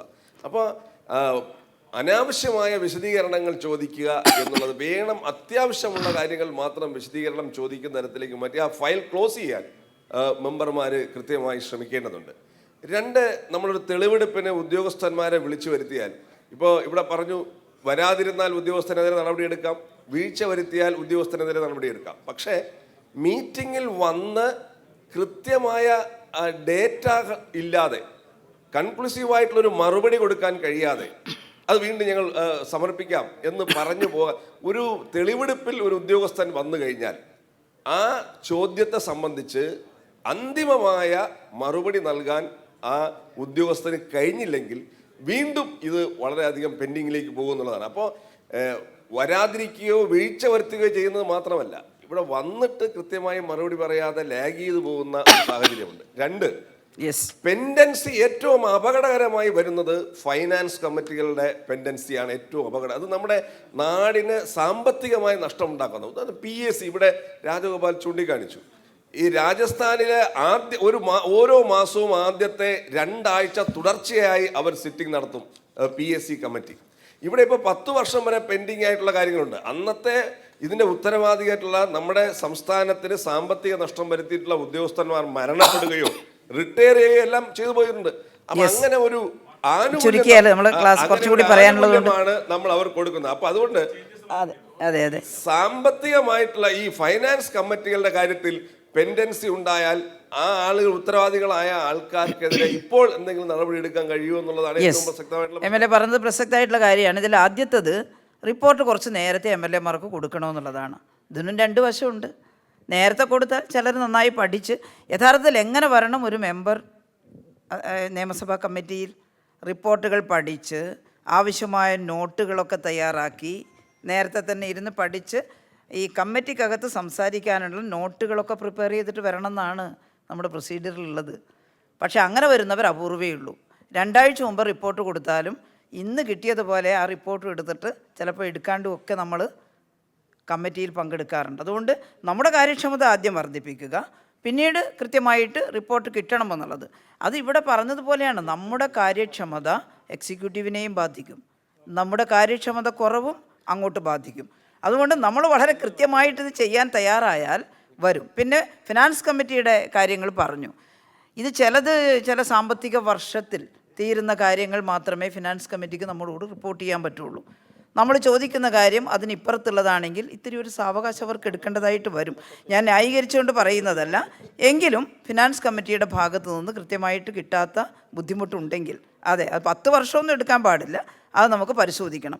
അതാണ് ഈ പെൻഡിങ് കേസുകൾ എങ്ങനെ തീർക്കും. ഇവിടെ ചിലർ പറഞ്ഞു ഒരു അദാലത്ത് വെച്ചിട്ട്, ഇവിടെ അധ്യക്ഷൻ പറഞ്ഞു. അതുപോലെ നമുക്ക് നിർബന്ധ ബുദ്ധി ഉണ്ടെങ്കിൽ, നമുക്കെന്ന് പറഞ്ഞാൽ ഈ കമ്മിറ്റിക്ക് അതിന് പ്രത്യേകിച്ച് അദാലത്ത് വെച്ചോ ആവശ്യമായ ഉദ്യോഗസ്ഥന്മാരെ വിളിച്ചു വരുത്തി ഒരു ക്ലാസ് കൊടുത്ത്, ക്ലാസ് എന്ന് പറയുന്നത് നമ്മൾ തന്നെ അവരുമായിട്ട് ഡിസ്കസ് ചെയ്യുക. ആരെ വിളിക്കാൻ നമുക്ക് അധികാരമുണ്ടല്ലോ, വിളിച്ചിട്ട് ഡിസ്കസ്. പിന്നെ ഒരു തരക്കേട് വരുന്നത് ഈ ഉദ്യോഗസ്ഥന്മാർ മാറി വരുമ്പോൾ ഞാൻ ഇന്നലെയാണ് വന്നതെന്ന് പറയും കമ്മിറ്റിയുടെ മുമ്പാകെ വന്നിട്ട്. അപ്പോൾ നമ്മൾ പറയേണ്ടത് ഇത് കണ്ടിന്യൂവേഷനാണ്, ഗവൺമെൻറ് തുടർച്ചയാണ്, കമ്മിറ്റികളും തുടർച്ചയാണ്. പഴയ കമ്മിറ്റിയുടെ ചോദ്യമാണല്ലോ നമ്മളിപ്പോഴും എടുത്തിട്ട് ഉത്തരം തേടുന്നത്. അപ്പോൾ ഈ കമ്മിറ്റി ഒരു തുടർച്ചയാണ്. അതുകൊണ്ട് നല്ല കൃത്യനിഷ്ഠയോടെ കൈകാര്യം ചെയ്യാൻ ഓരോ കമ്മിറ്റിക്കും താല്പര്യം ഉണ്ടാകണം. അതിനുള്ള മരുന്നെന്നാണെന്ന് നമ്മൾ തന്നെ നിർദ്ദേശിച്ചോളണം. നമ്മളിരുന്ന് ബന്ധപ്പെട്ട ഉദ്യോഗസ്ഥന്മാരെയൊക്കെ വിളിച്ച് ചർച്ച ചെയ്ത് ഇത്രയും വർഷം മുമ്പുള്ളത് ഏത് നമുക്ക് കിട്ടാതെ ഉപേക്ഷിക്കും, ഏത് നമുക്ക് ഇപ്പോഴും കിട്ടേണ്ടതായിട്ടുണ്ട്, അത് വളരെ വ്യതിരിക്തമായിട്ട് കണ്ടുകൊണ്ട് ആ ഉദ്യോഗസ്ഥന്മാരെ സമയമെടുത്ത് അവരോട് സംസാരിച്ച്, അതൊരു MLA വിചാരിച്ചാൽ ഒരു മന്ത്രി വിചാരിച്ചാൽ നടക്കാത്ത കാര്യമല്ല. നമ്മളെല്ലാം ചെയ്യുന്നില്ലേ അങ്ങനെ? റിസൾട്ട് ഉണ്ടാക്കുക എന്നുള്ളത് തന്നെയാണ് നിയമസഭാ കമ്മിറ്റിയുടെ ഉത്തരവാദിത്തം. അതുകൊണ്ട് എപ്പോഴും ആരെങ്കിലും നമ്മുടെ മേലെ നിൽക്കുന്നുണ്ടോ? നമ്മളെല്ലാം സ്പീക്കർ നോക്കുകയാണ്. ബഹുമാനപ്പെട്ട സ്പീക്കർ വിളിച്ചിട്ട് ഉദ്യോഗസ്ഥന്മാരെ ഒന്ന് ഗുണദോഷിച്ചിട്ട് ഒന്ന് നന്നാക്കി തരണം എന്ന് പറഞ്ഞാൽ നടക്കാത്ത കാര്യം. അതാ ഞാൻ പറഞ്ഞത്, വളരെ സ്റ്റബോണായിട്ട് ഒട്ടും അനുസരിക്കാത്ത ഏതെങ്കിലും അപൂർവ കേസുകളുണ്ടെങ്കിൽ ഓക്കെ, എല്ലാം ഉദ്യോഗസ്ഥന്മാരുടെ തലയിലിട്ട് നമുക്കും രക്ഷപ്പെടാൻ പറ്റില്ല. നമ്മൾ കൃത്യനിഷ്ഠയോടെ സമയം എടുത്ത് കൈകാര്യം ചെയ്താൽ വരാത്ത ഉത്തരങ്ങളും വരും, നടക്കാത്ത നടപടികളും നടക്കും. അതുകൊണ്ട് ആ കൃത്യനിഷ്ഠ സമിതി കാണിക്കണം എന്നാണ് പറഞ്ഞത്. ടീച്ചറെ, കഴിഞ്ഞ ദിവസം നമ്മുടെ സ്പീക്കർ ചെയർമാൻമാരുടെ ഒരു കമ്മിറ്റി വിളിച്ചിരുന്നു.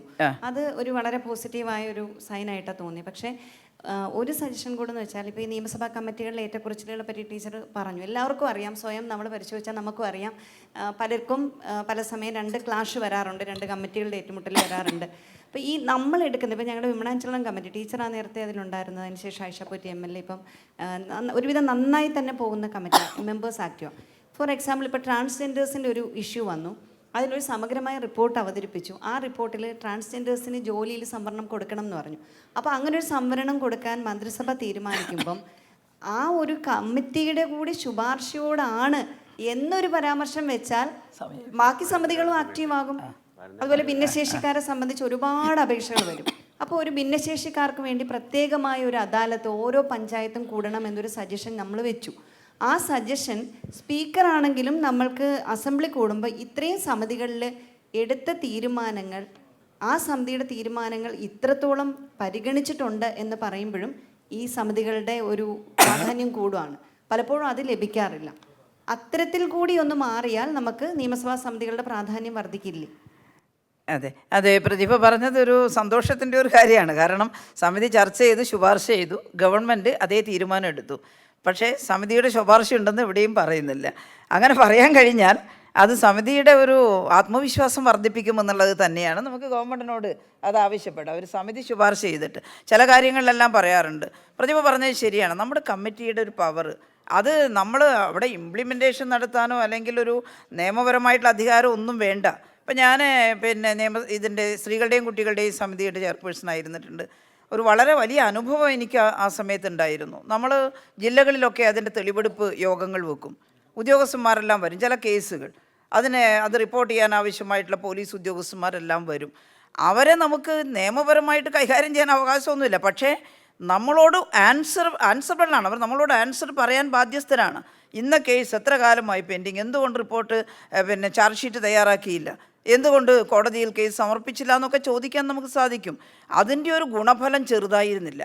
എത്രയോ പെൻഡിങ് ആയിപ്പോയ കേസുകളൊക്കെ നമുക്കെന്ന് വെച്ചാൽ ഭരണ പ്രക്രിയ എളുപ്പത്തിലാക്കാൻ ഏത് നിയമസഭാ കമ്മിറ്റിക്ക് സാധിക്കും.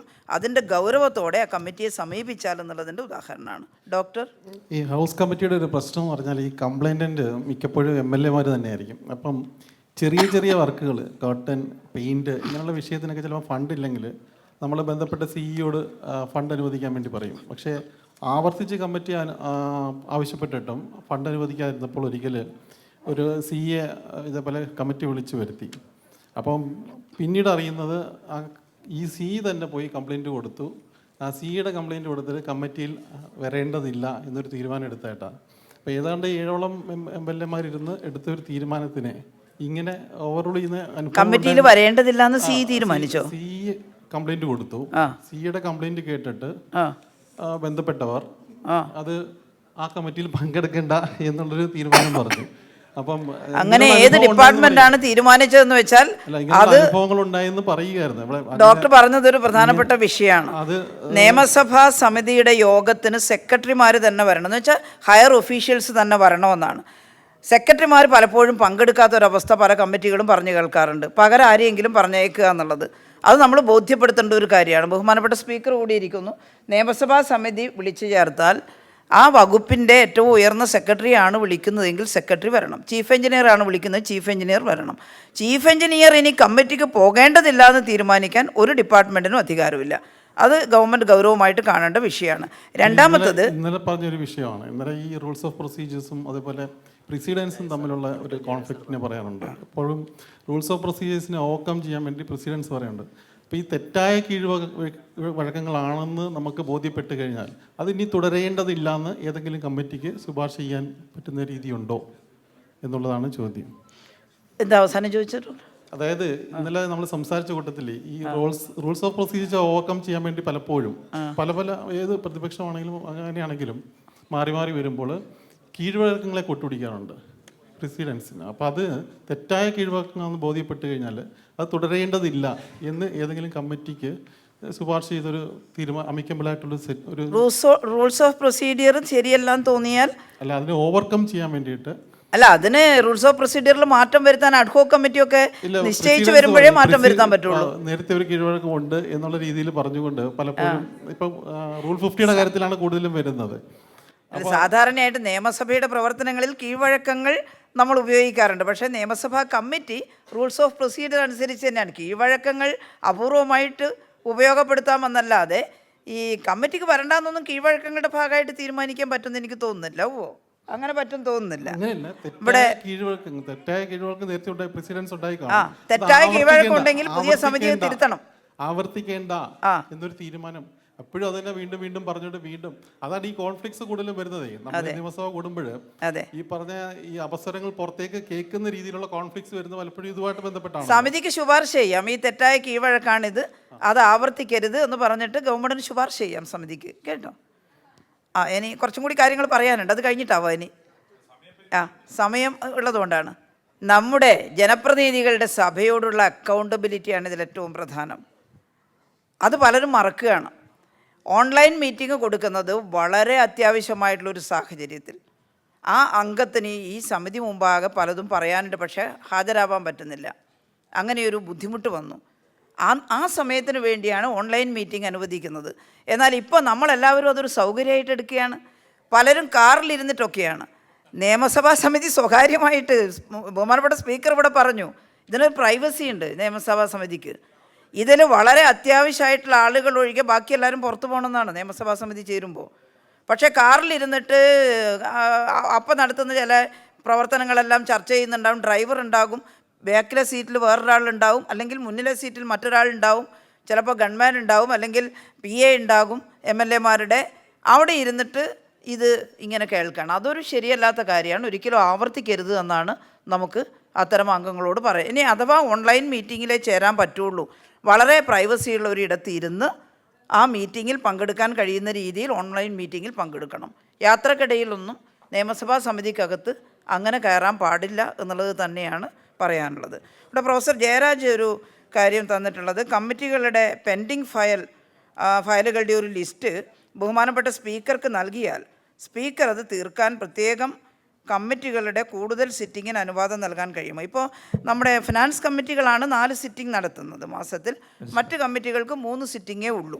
ഇത് ഒരു പുതിയ കാര്യമാണ്. സ്പീക്കർക്ക് അങ്ങനെ അനുവാദം നൽകാൻ കഴിയുമോ എന്നുള്ളത് നിയമസഭാ സെക്രട്ടറിയും സ്പീക്കറും ഒക്കെ ആലോചിച്ചിട്ട് ചോദിക്കുന്നതുകൊണ്ട് വിരോധമില്ല. ഞങ്ങൾ കുറേ പെൻഡിങ് ഫയൽ തീർക്കാണ്ട്, അതുകൊണ്ട് ഒരു കമ്മിറ്റി കൂടി. സ്പീക്കർക്ക് വിവേചനാധികാരമുണ്ട് ഇതിൽ. സ്പീക്കർക്ക് വേണമെങ്കിൽ ഇപ്പോൾ 3 കമ്മിറ്റിയാണ് മറ്റ് കമ്മിറ്റികൾ പെൻഡിങ് ഫയലുകൾ തരുന്നത്. എപ്പോഴും പെൻഡിങ് ഫയൽ തീർക്കാനാന്ന് പറഞ്ഞ് മറ്റ് കമ്മിറ്റികൾ 4 കമ്മിറ്റി ചേരാൻ പറ്റില്ല. പക്ഷേ അപൂർവമായിട്ട് അങ്ങനെ വന്നാൽ അതിൻ്റെ നിയമ നടപടികൾ നോക്കി സ്പീക്കർ തീരുമാനമെടുക്കും. ടീച്ചറെ, ഇതേ ഈ നിയമസഭാ നടപടികൾ പരിഷ്കരിക്കാൻ ആവശ്യമായ ശുപാർശകൾ സമർപ്പിക്കുന്ന 2008 രൂപീകരിക്കപ്പെട്ട അഡ്ഹോ കമ്മിറ്റി നൽകിയ ഒരു ശുപാർശ അത് വളരെ റെലവൻ്റ് ആയിട്ട് എനിക്ക് തോന്നി. കാരണം ശുപാർശകൾ ഇല്ലാത്തതുകൊണ്ടല്ല, ശുപാർശകൾ നടപ്പാക്കാത്തതുകൊണ്ടാണ്. ഈ കേരളത്തിലെ സബ്ജക്ട് കമ്മിറ്റികൾ രൂപീകരിച്ചപ്പോൾ ചുരുങ്ങിയ കാലത്തേക്ക് പരിവർത്തന കാലമെന്ന നിലയിലാണ് മന്ത്രിമാരെ ചെയർമാൻമാരാക്കിയത്. ആ പതിവ് ഇപ്പോഴും തുടർന്നു വരുന്നു. എന്നാൽ ഔദ്യോഗിക തിരക്കുകൾ മൂലം പലപ്പോഴും ചെയർമാൻമാരായ മന്ത്രിമാർക്ക് യോഗങ്ങൾ വിളിച്ചുകൂട്ടുന്നതിന് സാധിക്കുന്നില്ല.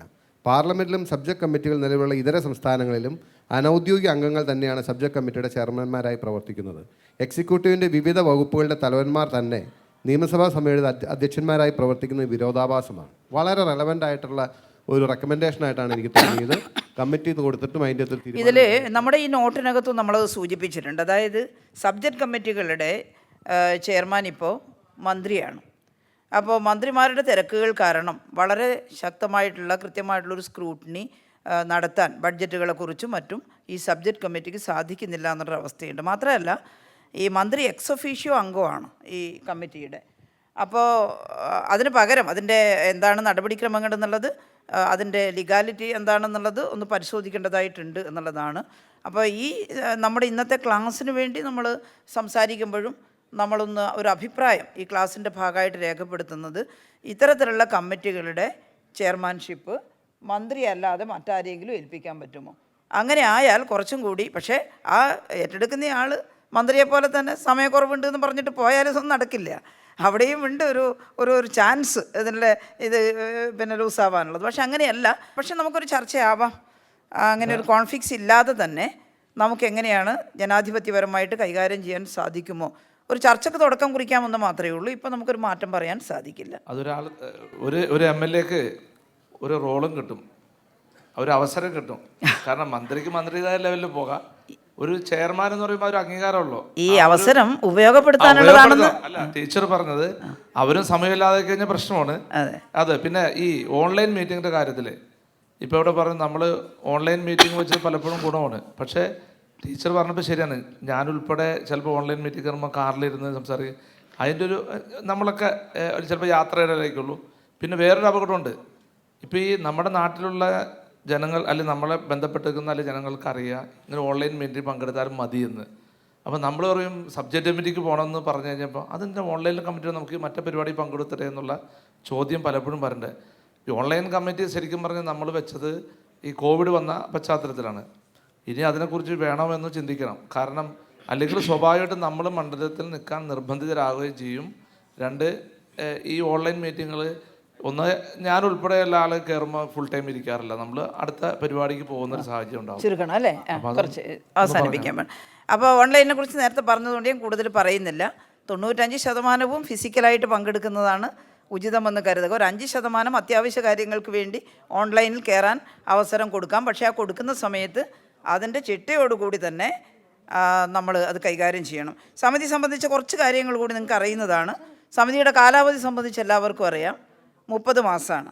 ഈ സ്പീക്കർ നാമനിർദ്ദേശം ചെയ്യുന്ന സമിതികളുടെ കാലാവധി പ്രത്യേകിച്ച് പരാമർശിച്ചിട്ടുള്ള റൂൾസ് ഓഫ് പ്രൊസീജിയറിലെങ്കിലും ഇതും മറ്റുള്ള ഫിനാൻസ് കമ്മിറ്റിയൊക്കെ പോലെ തന്നെ 30 മാസമായിട്ട് നിജപ്പെടുത്തുകയാണ്. പുതിയ കമ്മിറ്റി രൂപീകരിക്കുന്നു എന്നുള്ളതാണ്. ഇത് കാലാവധി കഴിഞ്ഞ ഉടനെ പുനഃസംഘടന നടത്തേണ്ടതുണ്ട്. പിന്നെ ഇതിൽ മറ്റ് സെലക്ട് കമ്മിറ്റി അതിൻ്റെ കാര്യമെല്ലാം നിങ്ങൾക്ക് അറിയുന്നതാണ്. പിന്നെ ഇതിൽ അംഗത്വം സംബന്ധിച്ചിട്ടുള്ള അംഗത്വം ഒരു കമ്മിറ്റിയിൽ തിരഞ്ഞെടുക്കപ്പെടുന്ന കമ്മിറ്റിയിലെ അംഗത്വം ഒഴിവാക്കണമെങ്കിൽ രാജിക്കത്ത് സ്പീക്കർക്ക് കൊടുക്കണം. അതിനെക്കുറിച്ചെല്ലാം റൂൾസ് ഓഫ് പ്രൊസീജിയറിൽ കൃത്യമായിട്ട് പറയുന്നുണ്ട്. താൽക്കാലിക ഒഴിവ് കമ്മിറ്റിയിൽ വന്നാൽ അത് നികത്തണം. അങ്ങനെ നികത്തുമ്പോൾ ആദ്യം ഉണ്ടായിരുന്ന അംഗം എത്ര വരെയാണോ അംഗമായിട്ട് തുടരാൻ അർഹതയുണ്ടായിരുന്നത് അതുവരെ മാത്രമേ, 30 മാസം പിന്നെ പറയാൻ പറ്റില്ല. ആദ്യം ഉണ്ടായിരുന്ന അംഗത്വം അവസാനിപ്പിക്കുന്നത് മുതൽ 30 മാസത്തേക്കുള്ള കാലാവധി മാത്രമേ അംഗമായിട്ട് നിൽക്കാൻ സാധിക്കൂ എന്നുള്ളതാണ്. രാജിയുടെ കാര്യം പറഞ്ഞു. പിന്നെ നേരത്തെ കമ്മിറ്റിയിൽ തുടർച്ചയായി പങ്കെടുക്കാതിരുന്നാൽ അത് നിയമസഭ തിരഞ്ഞെടുക്കുന്ന കമ്മിറ്റിയാണെങ്കിൽ സഭയിൽ പ്രമേയം അവതരിപ്പിക്കാൻ അധികാരമുണ്ട്. പലപ്പോഴും അത് ചെയ്യാറില്ല. ചെയ്യണമെന്നാണ് നമുക്ക് പറയാനുള്ളത്. എങ്കിലേ അതിനൊരു സീരിയസ്നെസ് കൈവരികയുള്ളൂ. അതുപോലെ സ്പീക്കർ രൂപീകരിച്ച സമിതിയാണെങ്കിൽ പിന്നെ സ്പീക്കർക്ക് തീരുമാനം എടുക്കാനുള്ള അധികാരമുണ്ട്, പരാതി കൊടുക്കാം. പിന്നെ അധ്യക്ഷൻ നിങ്ങൾക്കറിയാം, കാര്യോപദേശക സമിതി, ചട്ടങ്ങൾ സംബന്ധിച്ച സമിതി, ഇത് സ്പീക്കറാണ് അധ്യക്ഷനായിട്ട് വരുന്നത്. അഡ്ഹോക് കമ്മിറ്റി രൂപീകരിക്കുമ്പോഴും സ്പീക്കറാണ് അധ്യക്ഷനായിട്ട് വരുന്നത്. സെലക്ട് കമ്മിറ്റി, സബ്ജക്റ്റ് കമ്മിറ്റി രൂപീകരിക്കുമ്പോൾ മന്ത്രിയാണ് അധ്യക്ഷ സ്ഥാനത്തേക്ക് വരുന്നത്. ഡെപ്യൂട്ടി സ്പീക്കർ അംഗമായ കമ്മിറ്റി ഉണ്ടെങ്കിൽ അത് ഡെപ്യൂട്ടി സ്പീക്കർ അധ്യക്ഷനായിരിക്കണം എന്നുണ്ട്. Public accounts committee, assurance committee, papers lead, ഇതിൻ്റെ ചെയർമാൻഷിപ്പ് പ്രതിപക്ഷത്തിനാണ് കൊടുക്കാറ്. കോറം സംബന്ധിച്ചിട്ടുള്ള പരാമർശമുണ്ട്. കോറം നേരത്തെ നിശ്ചയിച്ചത് പ്രകാരമാണെങ്കിൽ മൊത്തം അംഗങ്ങളുടെ നിങ്ങൾക്കറിയാം 1/3. എന്നാൽ ചിലപ്പോൾ സെലക്ട് കമ്മിറ്റിയൊക്കെ രൂപീകരിക്കുമ്പോൾ വലിയ അംഗങ്ങളുള്ള കമ്മിറ്റി ആയിരിക്കും സെലക്ട് കമ്മിറ്റി. അപ്പോൾ 1/3 നിശ്ചയിച്ചിട്ട് കോറം തികയാതെ കമ്മിറ്റി ചേരാൻ കഴിയാത്ത സാങ്കേതിക പ്രയാസം വരുമെന്ന് കരുതിയിട്ട് ചിലപ്പോൾ കോറം പ്രത്യേകം നിശ്ചയിക്കാറുണ്ട്. 1/3 കുറഞ്ഞ അംഗങ്ങളെ അത്തരം ഘട്ടങ്ങളിൽ കോറമായിട്ട് നിശ്ചയിക്കാൻ സാധിക്കും എന്നുള്ളതാണ്. തുടർച്ചയായി 2 തവണ കോറമില്ലാതെ കമ്മിറ്റി ചേരാൻ കഴിയാത്ത അവസ്ഥ വന്നാൽ അത് സഭയെ അറിയിക്കണം. സ്പീക്കർ രൂപീകരിച്ച സമിതിയാണെങ്കിൽ ബഹുമാനപ്പെട്ട സ്പീക്കർ അറിയിക്കണം എന്നുള്ളതാണ് പറയാനുള്ളത്. പിന്നെ കമ്മിറ്റിക്കകത്ത് പ്രശ്നങ്ങൾ ഒരു തീരുമാനം എടുക്കുന്നത് എങ്ങനെയാണ്? തികച്ചും ജനാധിപത്യപരമാണ്. അവിടെ ഭരണപ്രതിപക്ഷ അഭിപ്രായ വ്യത്യാസങ്ങൾ കുറവേ വരാറുള്ളൂ എങ്കിലും ചിലപ്പോൾ അഭിപ്രായ വ്യത്യാസങ്ങൾ ഉണ്ടാകാം. അങ്ങനെ വരുമ്പോൾ അത് വോട്ടിംഗ് തന്നെയാണ് നമ്മൾ കാണുന്നത്. വോട്ടിംഗ് എന്ന് പറയുമ്പോൾ ഒരു അഭിപ്രായ സമന്വയം ഉണ്ടാക്കാൻ ശ്രമിക്കും. ഇനി ഭൂരിപക്ഷ അഭിപ്രായ പ്രകാരമുള്ള തീരുമാനമായിട്ടാണ് വരിക. അപ്പോൾ സമാസമം വന്നിട്ടുണ്ടെങ്കിൽ എന്തു ചെയ്യും? അന്നേരം എന്താ ചെയ്യുക? സമാസമായാൽ അഭിപ്രായം അധ്യക്ഷൻ്റെ കാസ്റ്റിംഗ് വോട്ട്. അധ്യക്ഷൻ അത് ചെയർമാൻ ആവണമെന്നില്ല. അന്ന് ആരാണോ അധ്യക്ഷൻ അവർക്ക് കാസ്റ്റിംഗ് വോട്ട് ചെയ്യാനുള്ള അധികാരം ഉണ്ട് എന്നുള്ളത് പ്രത്യേകിച്ച് കാണണം. യോഗം തീരുമാനിക്കേണ്ടത് അധ്യക്ഷനാണ്. പക്ഷേ അത് ജനാധിപത്യപരമായി കമ്മിറ്റിയിൽ എല്ലാവരുടെയും അഭിപ്രായം എടുത്തിട്ടാണ്. അധ്യക്ഷൻ പറയുന്ന ദിവസവും സമയവുമാണ് കമ്മിറ്റിയുടെ യോഗം നടത്തേണ്ടത്. മുൻകൂട്ടി അത് തീരുമാനിക്കാറുണ്ട്. അവിടെയും ജനാധിപത്യപരമായി മറ്റംഗങ്ങളുടെ കൂടി കാര്യങ്ങൾ ശ്രദ്ധിച്ചുകൊണ്ടാണ് കാര്യം. അതുപോലെ തന്നെ തെളിവെടുപ്പുകൾ, അത് വാങ്മൂലമോ രേഖാമൂലമോ തെളിവെടുപ്പ് നടത്താം. വിദഗ്ധരിൽ നിന്നും സംഘടനകൾ, അത് നേരത്തെ നമ്മൾ പറഞ്ഞിട്ടുണ്ട്, സമിതിയുടെ അനുവാദം ഉണ്ടെങ്കിൽ ഈ തെളിവെടുപ്പിന് വിളിക്കുന്ന ഒരാൾക്ക് സമിതിയുടെ അനുവാദത്തോടെ മറ്റൊരാളെ പകരമായിട്ട് തെളിവെടുപ്പിന് ഹാജരാകാൻ അവർക്ക് അധികാരമുണ്ട് എന്നുള്ളതാണ്. ഇതിൽ സാക്ഷി വിസ്താരം നടത്തുമ്പോൾ കൺട്രോളർ ആൻഡ് ഓഡിറ്റർ ജനറൽ റിപ്പോർട്ടുമായി ബന്ധപ്പെട്ട വിസ്താരത്തിന് അക്കൗണ്ടൻറ്റ് ജനറലിൻ്റെ സഹായം തേടാറുണ്ട്. അത് പിന്നെ അങ്ങനെ ചെയ്യാം. മറ്റ് വിസ്താരങ്ങളിൽ നിയമസഭ സെക്രട്ടേറിയറ്റ് ചോദ്യാവലി തയ്യാറാക്കി നൽകുകയും അതനുസരിച്ച് ചോദ്യങ്ങൾ ചോദിക്കണം. അധ്യക്ഷൻ ആദ്യം ചോദിക്കണം, പിന്നീട് അംഗങ്ങൾക്ക് ചോദിക്കാനുള്ള അവസരം ഉണ്ടാകും. പഠന പര്യടനങ്ങളെക്കുറിച്ച് പറയുന്നുണ്ട്. പഠിക്കാനാണ് യാത്ര, ഇത് കാഴ്ച കാണാൻ വേണ്ടി യാത്ര ചെയ്യരുത് എന്ന് പറയുന്നുണ്ട്. മറ്റ് സംസ്ഥാനങ്ങളിലെ നിയമസഭാ നടപടികളെക്കുറിച്ചും അവിടുത്തെ കാര്യങ്ങളെക്കുറിച്ചൊക്കെ പഠിക്കാനാണ് യാത്ര. 5 സംസ്ഥാനങ്ങളിൽ മാത്രം ഒരു ടേമിൽ 30 മാസത്തിൽ ഒരു യാത്ര, അടുത്ത 30 മാസത്തിൽ ഒരു യാത്രയും കൂടി ആവാം. പക്ഷേ 5 സംസ്ഥാനങ്ങളിൽ കൂടുതൽ തിരഞ്ഞെടുക്കരുത്. കമ്മിറ്റികൾ ശ്രദ്ധിക്കേണ്ട വിഷയമാണ്. തിരഞ്ഞെടുക്കരുത് എന്നുണ്ട്. റോഡ് വഴി 1500 കിലോമീറ്ററിലേറെ റോഡ് വഴി യാത്ര ഒരു ടൂറിൻ്റെ സമയത്ത് ഉണ്ടാകരുത് എന്ന് പ്രത്യേകം പറഞ്ഞിട്ടുണ്ട്. വിമാനയാത്ര അനുവദിക്കുന്ന കാര്യമൊക്കെ ഇപ്പോൾ പറഞ്ഞിട്ടുണ്ട്, അതെല്ലാവർക്കും അറിയാം. അതിൻ്റെ എല്ലാം പരിമിതിയിൽ ഒതുങ്ങി പഠിക്കാനായിട്ട് പോകണം എന്നുള്ളത് പ്രത്യേകിച്ച് പറയുകയാണ്. പ്രാഥമികമായിട്ടോ അന്തിമ റിപ്പോർട്ടോ ആയിട്ട് റിപ്പോർട്ട് സമർപ്പിക്കാവുന്നതാണ് എന്നുള്ളതാണ് പ്രത്യേകിച്ച് പറയാനുള്ളത്. അതുപോലെ തന്നെ സെലക്ട് കമ്മിറ്റിയുടെയും സബ്ജക്റ്റ് കമ്മിറ്റിയുടെയും റിപ്പോർട്ട് കൃത്യമായിട്ട് സഭയിൽ ചർച്ച ചെയ്യും. മറ്റുള്ളത് നമ്മൾ നേരത്തെ പറഞ്ഞിട്ടുണ്ട്, അതുകൊണ്ട് കൂടുതൽ പറയുന്നില്ല. കമ്മിറ്റികളെല്ലാം തുടർച്ചയാണെന്ന് കാരണം. അപ്പോൾ ഞാൻ ഈ നോട്ടിലുള്ള മുഴുവൻ കാര്യങ്ങളും പരാമർശിച്ചിട്ടില്ല. സ്പെഷ്യൽ റിപ്പോർട്ട് സമർപ്പിക്കാനുള്ള അവസരം കമ്മിറ്റിക്കുണ്ട് ചില പ്രത്യേക വിഷയങ്ങളിൽ. അത് നിങ്ങൾ വായിച്ചു നോക്കുക. കമ്മിറ്റിയുടെ ഉത്തരവാദിത്തങ്ങൾ ഓരോ കമ്മിറ്റിയുടെയും ഇതിനകത്ത് പ്രത്യേകിച്ച് പറഞ്ഞിട്ടുണ്ട്. അതുമെല്ലാം ഒന്ന് വായിച്ചു നോക്കിയിട്ട് കമ്മിറ്റികൾ കൂടുതൽ ഫലപ്രദമാക്കി മാറ്റാൻ നമുക്ക് ശ്രമിക്കാം എന്നുള്ളതാണ്. ഇതിലൊരു ശുപാർശ നമ്മൾ പറഞ്ഞത്, ഇത്തരം കമ്മിറ്റിക്ക് വിവരങ്ങൾ ലഭ്യമാകുന്നുണ്ടോ എന്ന് പരിശോധിക്കാൻ ഒരു മേൽനോട്ട സമിതിയെ വെക്കാൻ സാധിക്കുമോ എന്നുള്ളൊരു ശുപാർശയാണ് ഇതിനകത്ത് ചെയ്തിട്ടുള്ളത്. പിന്നെ അത് ഗവൺമെൻറ് പരിശോധിക്കുമെന്ന് നമ്മൾ കരുതുന്നു. പിന്നെ മറ്റൊന്ന്, ഈ അനൗദ്യോഗികമായിട്ടുള്ള അംഗം കമ്മിറ്റിയുടെ ചെയർമാനാകാം. മന്ത്രിമാരെ ചെയർമാനാക്കുന്നതിന് പകരം മറ്റൊരംഗത്തെ ചെയർമാനാക്കാൻ പറ്റുമോ എന്നുള്ള ഒരു അഭിപ്രായവും ഈ കമ്മിറ്റി പ്രകടിപ്പിക്കുകയാണ് എന്നുള്ളതാണ്. ഏതായാലും വളരെ നല്ല രീതിയിലുള്ള ചർച്ചയാണ് ഈ ക്ലാസ്സിൽ നടന്നത്. ഈ ചർച്ചയുടെ സ്പിരിറ്റ് കമ്മിറ്റിയിൽ പങ്കെടുക്കുന്നതിലും കമ്മിറ്റിയുടെ തീരുമാനങ്ങൾ എടുക്കുമ്പോൾ കൂടെ നിൽക്കുന്നതിലും അത് സഭയിൽ സമർപ്പിക്കുന്നതിലും ഒക്കെ ഉണ്ടാവണം. നന്നായിട്ട് പഠിക്കുക എന്നുള്ളതാണ് ഒരു നമ്മുടെ ഏറ്റവും ഇവിടെ ആരോ പറഞ്ഞു MLA ഉത്തരവാദിത്വം ഇവിടെ ഇരിക്കലാണ്. അധ്യക്ഷൻ പറഞ്ഞു. എന്നാൽ ഇവിടെ മാത്രം ഇരുന്നാൽ ശരിയാവില്ല, നമുക്ക് കല്യാണത്തിനും വീട്ടിൽ കയറി കൂടലിനൊക്കെ പോകേണ്ടി വരും. അത് തെറ്റില്ല, വികസന പ്രവർത്തനങ്ങൾ ശ്രദ്ധിക്കേണ്ടി വരും. പക്ഷേ ഇവിടെ പങ്കെടുക്കേണ്ടുന്ന സമയം കൃത്യമായിട്ട് ഇവിടെ ഉണ്ടായിരിക്കണം. അത് അസംബ്ലിയിലായാലും അതുപോലെ തന്നെ നമ്മുടെ കമ്മിറ്റികളുടെ മീറ്റിങ്ങിലായാലും. നിയമനിർമ്മാണമാണ് MLAയെ സംബന്ധിച്ചിടത്തോളം വളരെ പ്രധാനപ്പെട്ട കാര്യം. ജനങ്ങളുടെ പ്രശ്നങ്ങൾ പരിഹരിക്കാൻ നിയമസഭക്കകത്ത് ചർച്ച ചെയ്യുകയും പുതിയ തീരുമാനങ്ങൾ എടുക്കുകയും പരിഷ്കാരങ്ങൾ വരുത്തുകയും ഒക്കെ ചെയ്യണം. ഞാൻ പറഞ്ഞല്ലോ 47 മുതൽ ഇങ്ങോട്ട് 47 മുമ്പ് തന്നെ ഉള്ള പരിഷ്കാരങ്ങളാണ് നമ്മളിവിടെ എത്തിയത്. 57 നമ്മളൊരു ജനാധിപത്യ ഗവൺമെൻറ്റായി മാറിയതിന് ശേഷമുള്ള പരിഷ്കാരങ്ങൾ പലതും വന്നിട്ടുണ്ട്. ഓരോ കമ്മിറ്റി ഏതേത് വർഷം രൂപം കൊണ്ടു അതൊക്കെ മനസ്സിലാക്കുക. അതൊക്കെ നമ്മുടെ ലിറ്ററേച്ചറിലുണ്ട്, നമുക്ക് തന്നിട്ടുള്ള റിപ്പോർട്ടുകളിലുണ്ട്. അതൊക്കെ മനസ്സിലായിക്കൊണ്ട് ഈ ജനാധിപത്യ പ്രക്രിയ തിരുകൊച്ചി ഭരണകാലത്തും അതുപോലെ ഐക്യകേരളം രൂപം കൊണ്ടതിന് ശേഷവും പിന്നീട് കേരളത്തിൻ്റെ ഈ മാറ്റത്തിനിടയിൽ ഓരോ ഘട്ടങ്ങളിലും ഏതൊക്കെ പുതിയ കമ്മിറ്റികൾ വന്നിട്ടുണ്ട്, എന്തൊക്കെ മാറ്റങ്ങൾ വന്നിട്ടുണ്ട് എന്നുള്ളത് കൂലങ്കഷമായി പഠിച്ച് ഇനി എന്ത് മാറ്റം ഉണ്ടാകണം, ജനാധിപത്യ പ്രക്രിയ നല്ല ഉറപ്പുള്ളതാക്കി മാറ്റാനെന്ന് പരിശോധിക്കണം. ഏറ്റവും അവസാനം ഒരു അഡ്ഹോക് കമ്മിറ്റി രൂപീകരിച്ചുകൊണ്ട് ചട്ടങ്ങൾ പരിഷ്കരിക്കാൻ വേണ്ടി തീരുമാനിക്കുകയും, ഞാനും ആ കമ്മിറ്റിയിൽ അംഗമാണ്. ഈ പറഞ്ഞതുപോലെ എൻ്റെ ഒരു പങ്കാളിത്തം തൃപ്തികരമാണോ എന്ന് ചോദിച്ചാൽ ഞാൻ കുറ്റബോധത്തോടു കൂടി അതല്ല എന്ന് പറയുന്നുണ്ട്. പക്ഷേ നമ്മൾ എല്ലാവരും തിരുത്തണം. ഈ കമ്മിറ്റിയിൽ കൃത്യമായി പങ്കെടുത്ത് അഭിപ്രായങ്ങൾ രേഖപ്പെടുത്തിയിട്ടുണ്ട്. ആ നിർദ്ദേശങ്ങൾ സർക്കുലേറ്റ് ചെയ്തിട്ടുണ്ട്. അതുകൂടി നിങ്ങൾ വായിച്ചാൽ ആ നിർദ്ദേശം അനുസരിച്ച് നമ്മുടെ ഈ നടപടിക്രമങ്ങളിൽ പുതിയ എന്ത് മാറ്റം ഉണ്ടായിട്ടുണ്ട്. അല്ലെങ്കിൽ മാറ്റം അറിയാതെ പഴയ കാര്യങ്ങൾ പറഞ്ഞുകൊണ്ടിരിക്കും. ഗവൺമെൻറ് ഒരു ഭാഗത്ത് മാറ്റം ഉണ്ടാക്കിയാൽ അറിയാത്ത MLAമാരുണ്ട്. അതെപ്പോൾ സംഭവിച്ചു എന്ന് ചോദിക്കുന്നവരുണ്ട്. അങ്ങനെ ചോദിക്കാൻ ഇടയാക്കരുത്. നന്നായി പഠിക്കുക, ഇടപെടുക. ജനാധിപത്യ പ്രക്രിയയിൽ, ഭരണപ്രക്രിയയിൽ പങ്കാളികൾ നമ്മൾ തന്നെയാണ്. ഗവൺമെൻറ് നമ്മൾ തന്നെയാണ് ഭരിക്കുന്നത്. അതുകൊണ്ട് MLAമാർ ഭരണകർത്താക്കളാണ് എന്ന നല്ല ധാരണയോടുകൂടി ഇടപെടുക. അപ്പോൾ ഇതിൽ വളരെ ചടുലമായി ചർച്ചയിൽ പങ്കെടുത്ത എല്ലാ ജനപ്രതിനിധികൾക്കും നന്ദി പറയുന്നു.